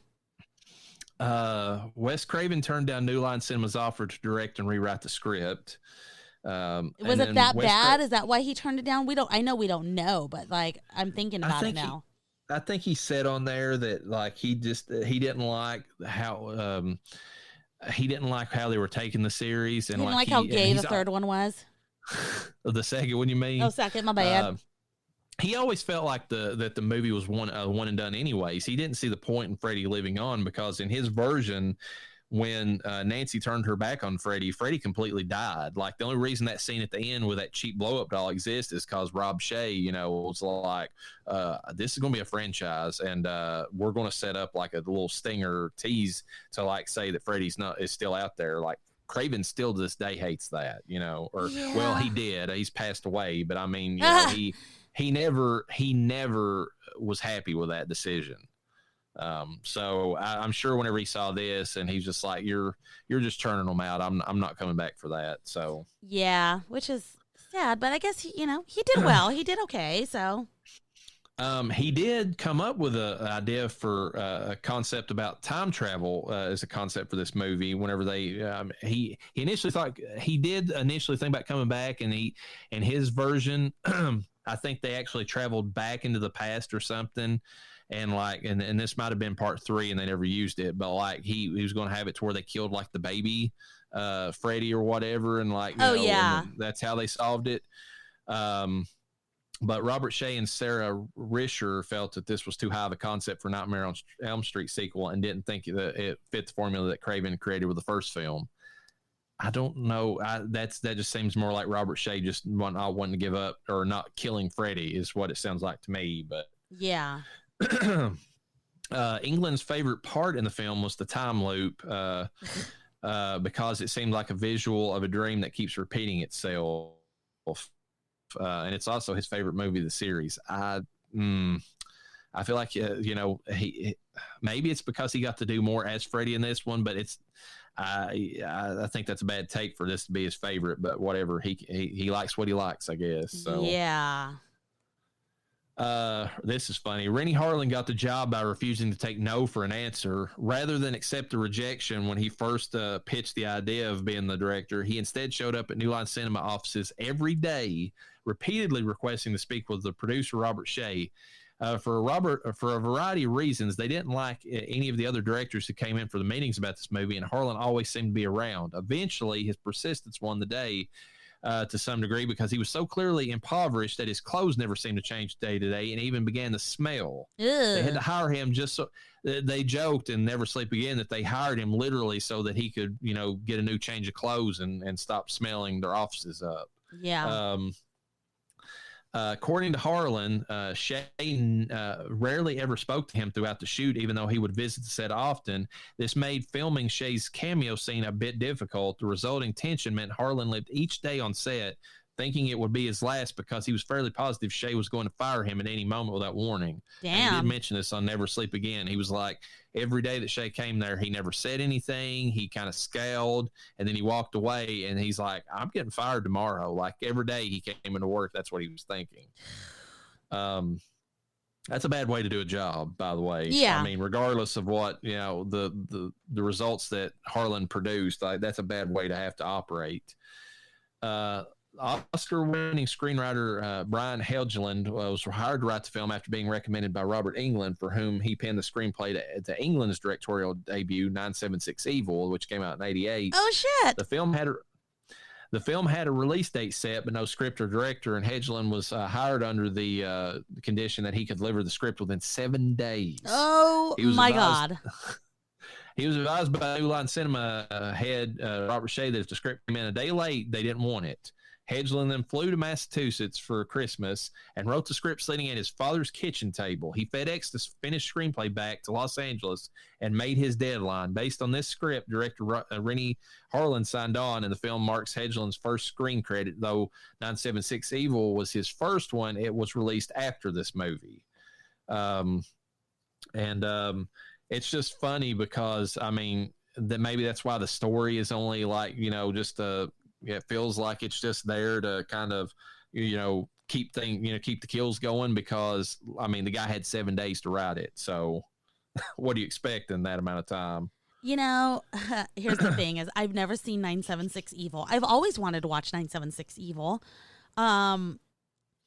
It's Google alone has rated it. 82% of people who have watched the movie and rated it have loved it. So there's that.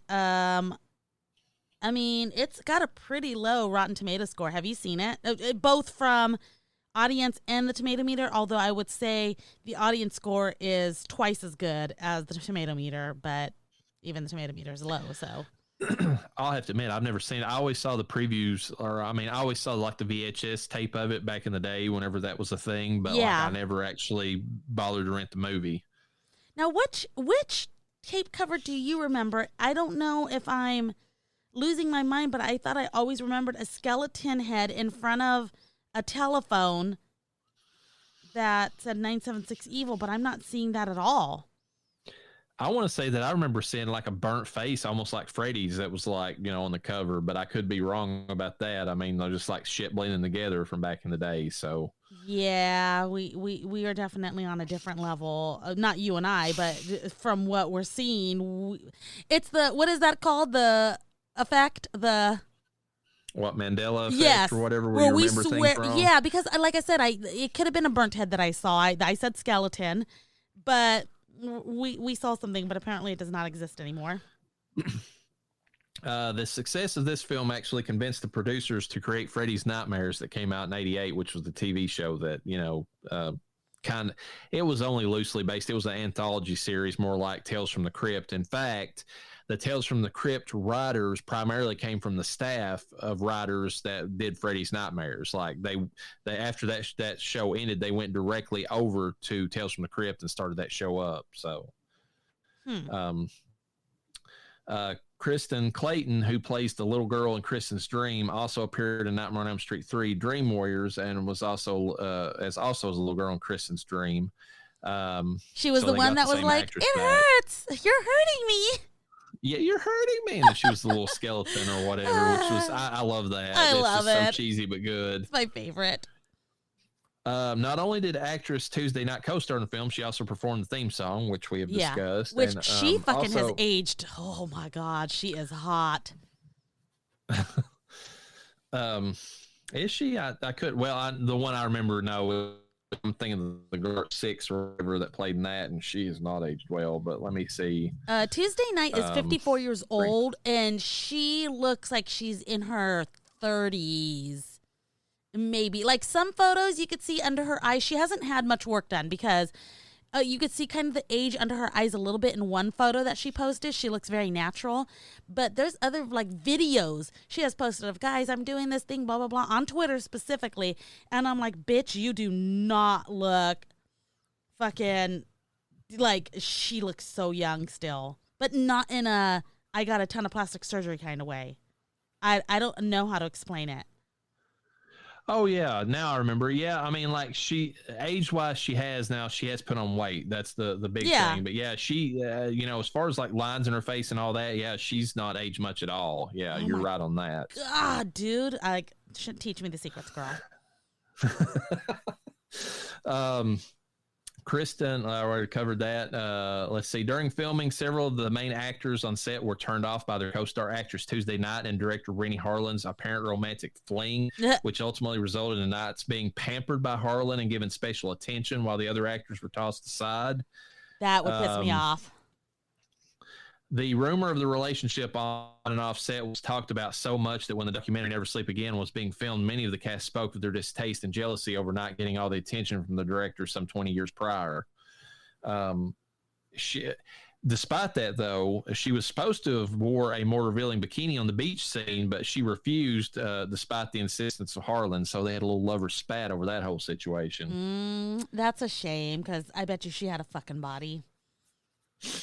She did back in the day, I think. And of course, I mean, him being, and Rennie Harlan is like, Finnish or Norwegian or whatever you want to say. Like, he's, and he very much, whenever he was describing the movie, he said that when he made the movie, he said, I know the audience is a bunch of horny teenage guys. And he said, I gave them exactly what they wanted in the movie. So you can imagine if he says that now and he's like, some 20, 30 years on, that back in the day, whenever he was a big horn dog, that it was like, probably even more so, the way that he was.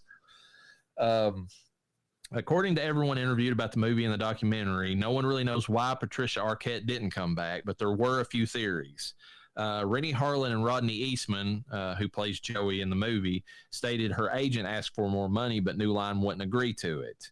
It's been said that it was due to Arquette being pregnant at the time of filming, but her child was born in January of '89, so that kind of gets debunked. Yeah. As the film was filmed in early '88, so it's unlikely she didn't return for being pregnant, because at the time of filming, she wasn't either pregnant yet or only a few weeks pregnant. Yeah. But she was in a movie called Far North, which was released in November '88. So it's far more likely that she was committed to Far North and couldn't have, and that could have been the reason why she didn't return as Kristen. And so that, that's the theories. But the money thing kind of fits too, because Robert Shea was trying to produce these for the cheapest amount possible. We can to tell. get the most return. Yeah, obviously. Rodney and Ken Sagos, who played Kincaid, didn't feel the heartfelt reunion with Tuesday Night in this film because she had replaced Patricia Arquette, and they both both failed to convey the emotions called for in the script. So they admit that they didn't really give their best, but they also felt like it was a half-hearted thing anyways, because Patricia wasn't there, and because she wasn't there, they didn't really, it kind of felt like hollow to them, if you want to think of it that way. Yeah, that, and it sounds like they had some disdain towards her because of the whole relationship thing. She's like, oh, well, you're just sucking the fucking guy's dick, so you're getting whatever the fuck you want, and we're fucking left to the dogs. Yeah, there was a lot of that too going on. They were pissed off about that. So, and they wasn't happy either that they were getting killed so early in the script, because I remember on the Never Sleep Again documentary, Sagos was talking about it, and he's like, he said he read like a few, just 10 or 13 pages in, and his character's already dead, and he's like, he went so far as to say that whenever he told his friends asked him, was like, oh man, we want to see you in this movie, he said, well, you better get there early, and make sure that you don't wait for popcorn or anything, because if you blink, I'll be dead, is the way he phrased it. So I think he was a little bit pissed off about that, and I don't blame him, honestly, because I mean, I felt like they did all those characters dirty a little bit. They the way did. They just introduced them. These dream warriors were like dream security guards at best. Working at a very cushy mall somewhere, and Podunk, USA, where there's never a crime. That's the kind of way that they felt, because they weren't prepared for shit. Yeah, and the second something slightly inconvenient happens, they're fucking gone. A magazine can be seen in Kristen's room that has a picture of Johnny Depp on it. I bet. She's a hoe. Rodney Eastman and Ken Sagos wanted larger parts, like I said, and were shocked to see that they were reduced in the film. At around 40 minutes, the scene where Alice and Rick are watching the home videos was the last-minute addition. In an interview with Andrus Jones, he stated that because of the writer's strike and because of Rennie Harlan's poor English, he and Lisa Wilcox wrote their own dialogue for it.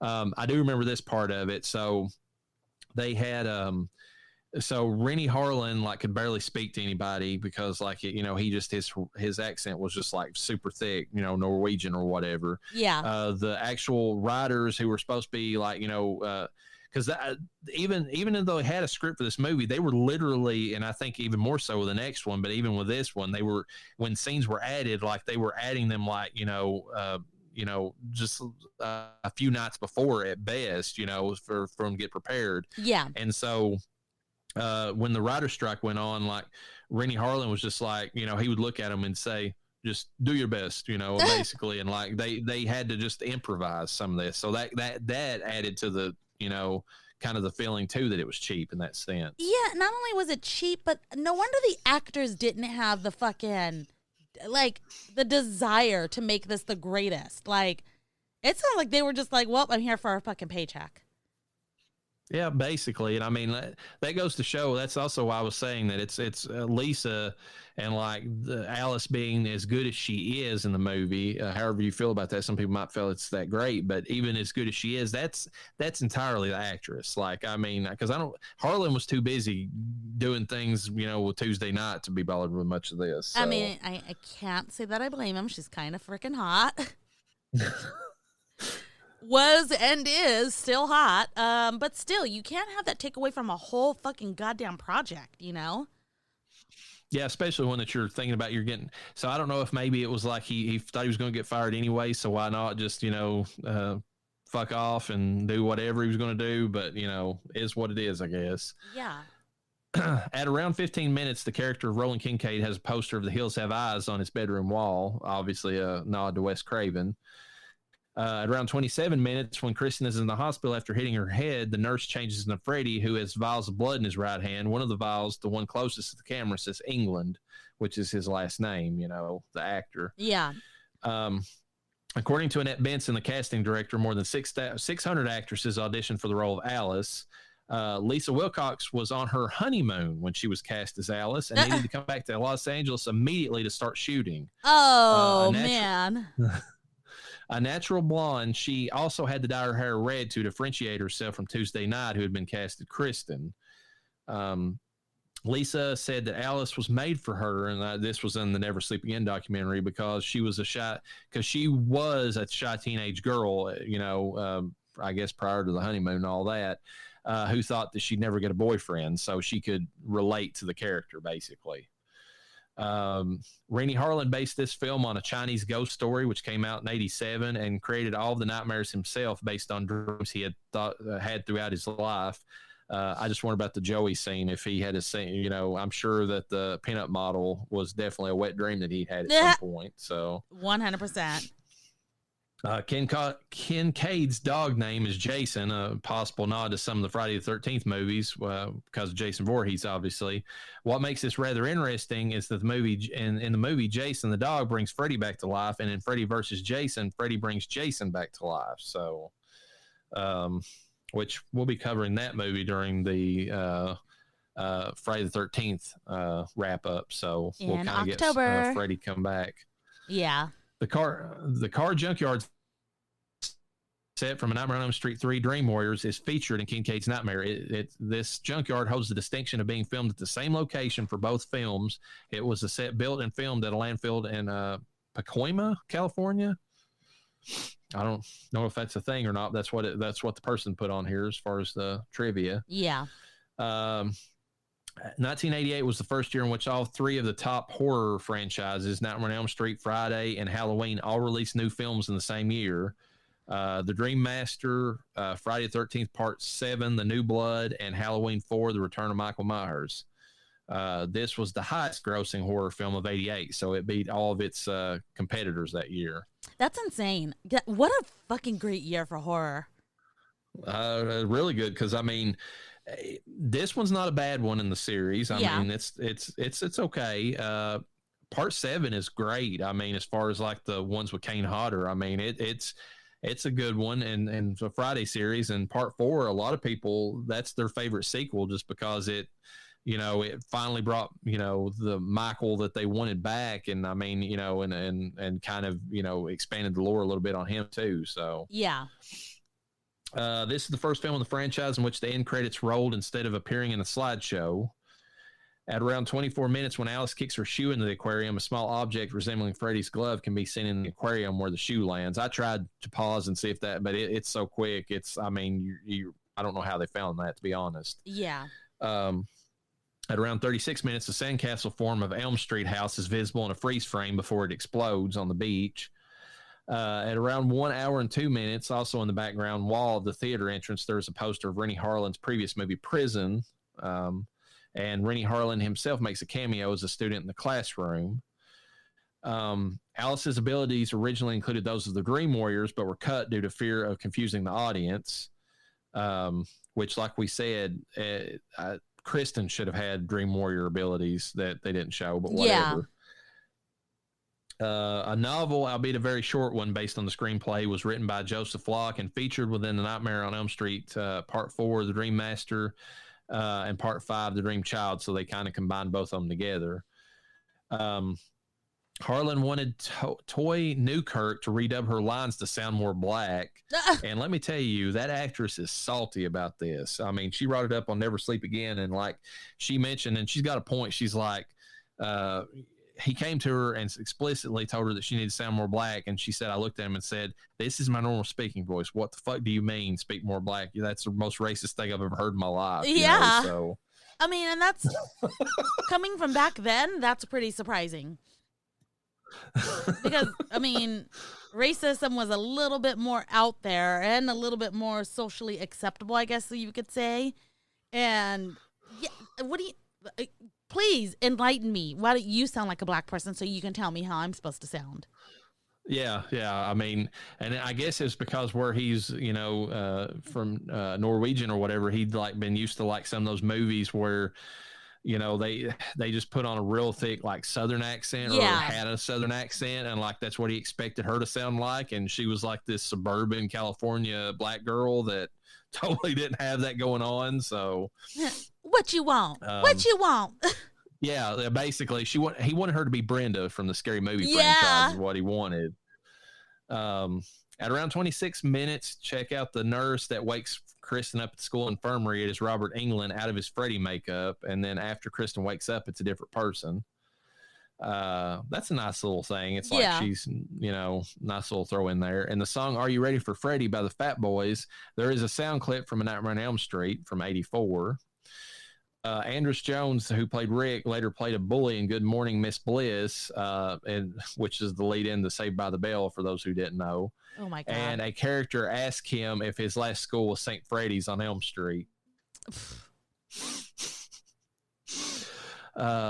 Andrus Jones, who played Rick, and Linnea Quigley, who's the female chest souls we talked about, previously starred together in Sorority Babes and the Slimeball Bowl-O-Rama from 1988. Sounds hideous.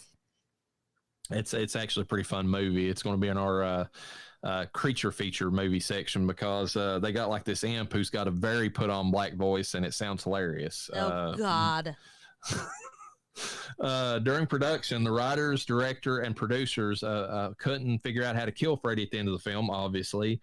Eventually, during a meeting, they discussed all the possible ways to kill a villain or a creature in a film: shooting, stabbing, burning, etc. They then realized that all the methods they'd been thinking of came from external forces, and then decided to just do the opposite, come up with a way for Freddy to be killed by an internal force. Thus, the concept of Freddy's reflection causing the souls of his victims to revolt and tear him apart from the inside was born.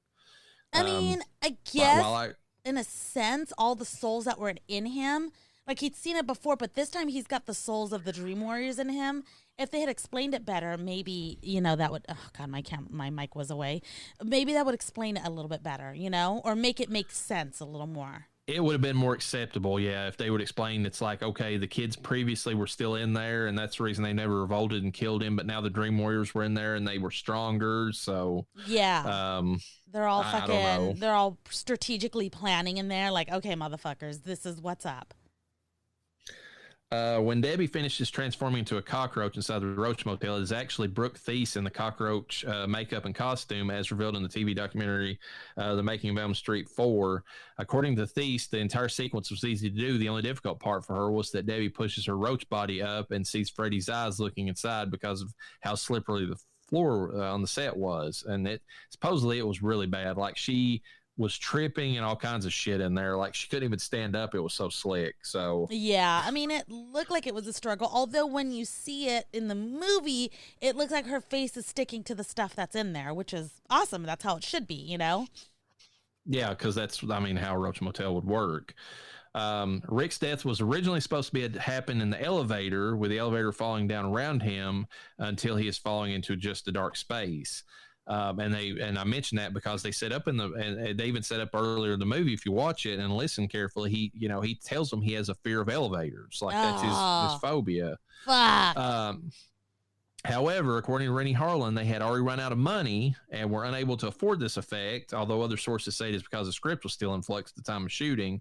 It was then suggested he live, but then his funeral scene had already been filmed. So they were just going to let him live, and they're like, but you already filmed the funeral. And he's like, fuck. So he turned around and said, all right, how about, because he's in karate, have a dojo scene? And because that had been established already in the movie. A little bit of trivia about that, though, as Rick steps off the elevator, a Japanese-inspired version of Nightmare on Elm Street theme plays. And in Japan, the movie was retitled A Nightmare on Elm Street 4, The Last Counterattack. What? Yeah, exactly. Japanese movies have some weird titles. I don't know what to tell you. Oh, my God. At around 40 minutes, the two gravestones visible behind Kristen Parker's and Roland Kincaid's graves are for Donald and Nancy Thompson, characters from Nightmare on Elm Street and 1 and 3.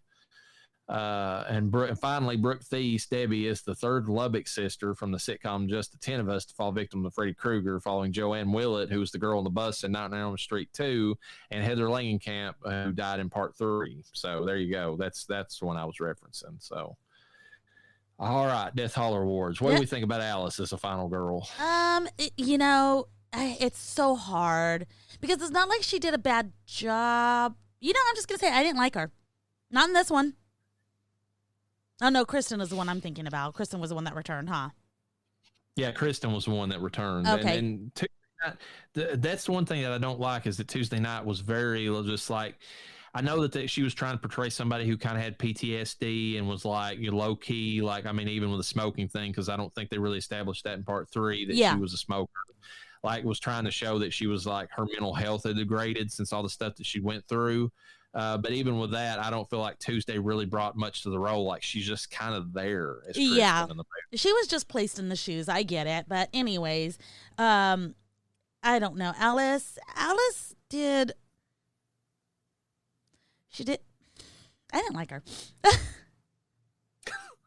Like I said, I didn't like her at first. I mean, at the beginning of the movie, whenever she just kind of like the anxiety ridden, I mean, obviously because her dad's abusive drunk or whatever, but she just kind of like had no personality. But then as she got like the abilities of the other, people other teenagers who died, like she kind of came out of her shell, and I liked her more toward the end of the movie. Although I agree with you, I think I like her better in the Dream Master or in the Dream Child, the next one in the series. Yeah, we'll address that then. But I mean, she's a final girl. That's it.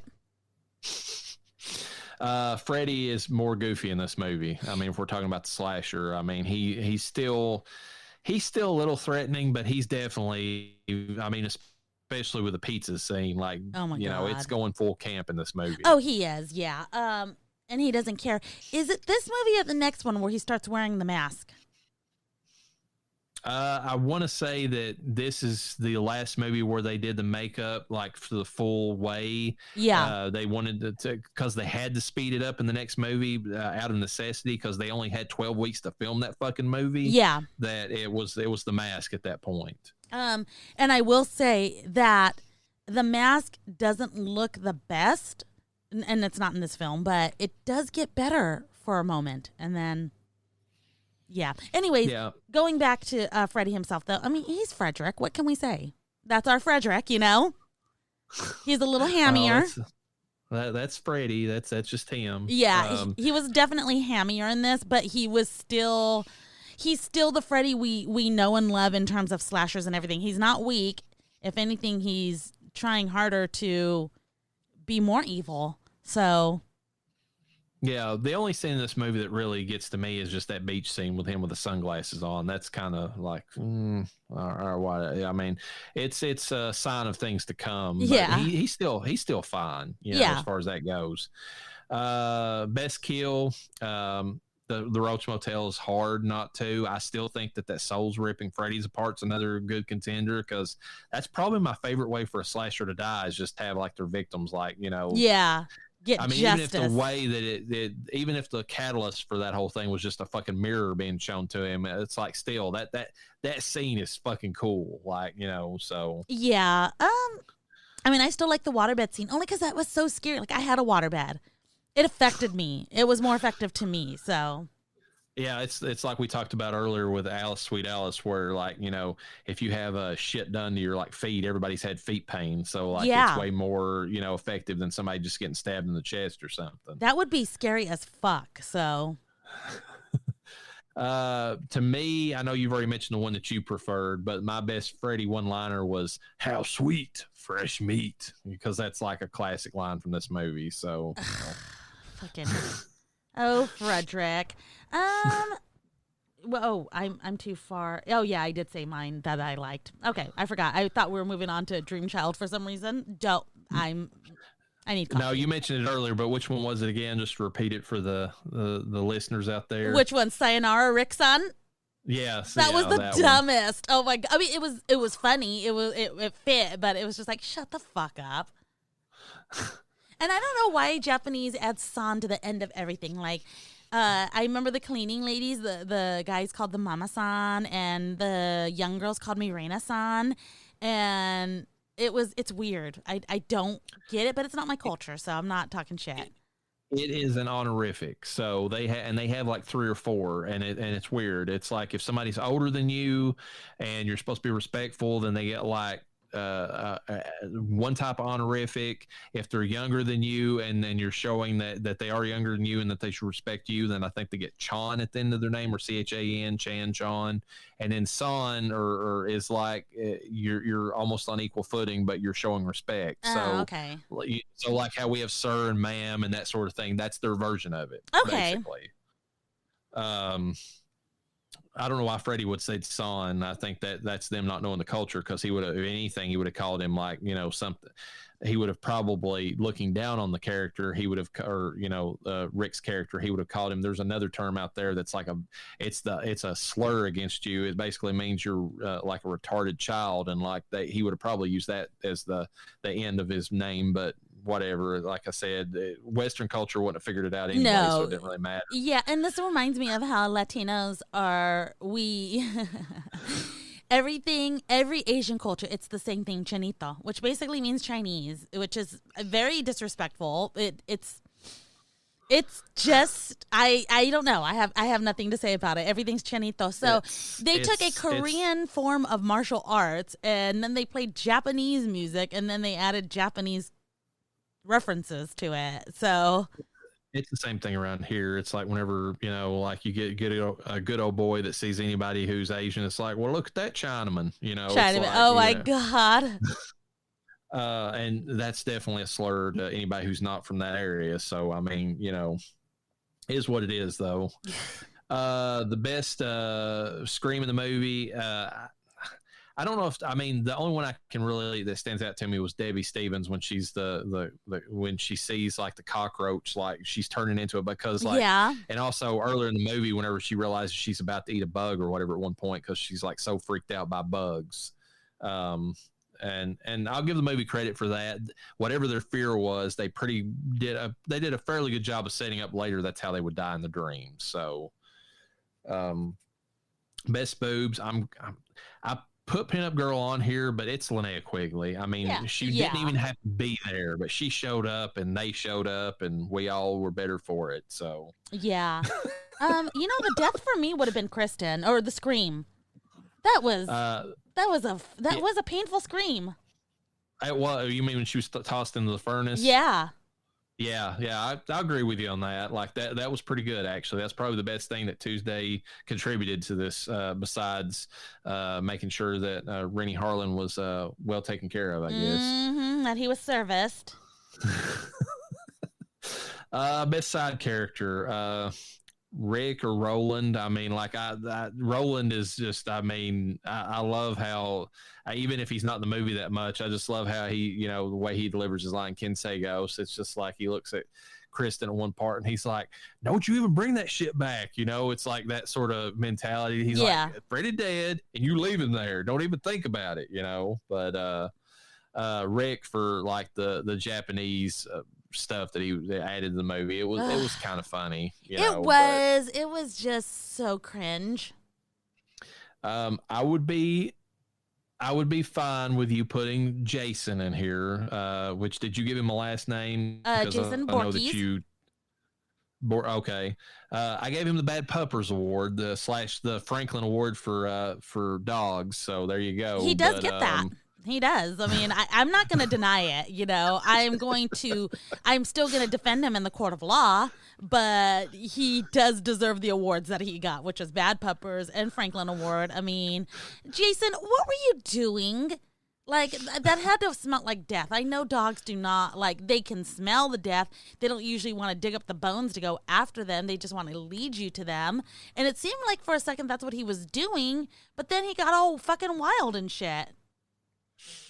I don't know if I would if I would agree with you on the statement about like death, because that's like a common thing around here. Like if you get like dogs out in the countryside, if there's like a rotting like corpse of some kind of animal or something, dogs will totally jump around in that, play in it when they come back to your house. Like they stink like death, you know. Wonderful. I guess that's just not as common out here. We keep our dogs mostly indoors. We don't really have areas where dogs can just fucking roam. You know, as in, you know, our girl Daphne, who has literally a search and rescue dog. So there's that. It's just kind of funny too, because this area specifically, we have a term for how they smell, and like nobody outside the region would get it because of how it sounds and everything else. And I think it's the bastardization over time of carrion, you know, is the death, you know, like carrion smell, but it's Kjorn is how it's said. So it's the dog goes out, it's like, that damn dog smells like Kjorn, you know, like that's the phrase. So, I mean, pretty interesting how the English language can in isolation develop such words, but there you go. Oh my God. Whatever. It's just pronunciation. So it is funny, but it's so funny because if you were to hear me pronounce it the way that I think that it's pronounced, you'd probably try to correct me, but it's only how you perceive or how you say it. It's not necessarily the correct way.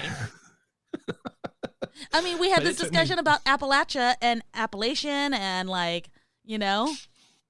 It took me forever, though. I mean, coming from this region to figure out what the basis of that word was, because, like, you know, you hear it so much as a kid, and then like you and other people hear it, and it's like, what the fuck are you talking about? And it's like, you know, dead stuff. And then it dawned on me one day, I was like, carrion. It's like they literally took that old English word carrion for death, and then that's what it sounds like, you know, after so long. So is there that you go. where like?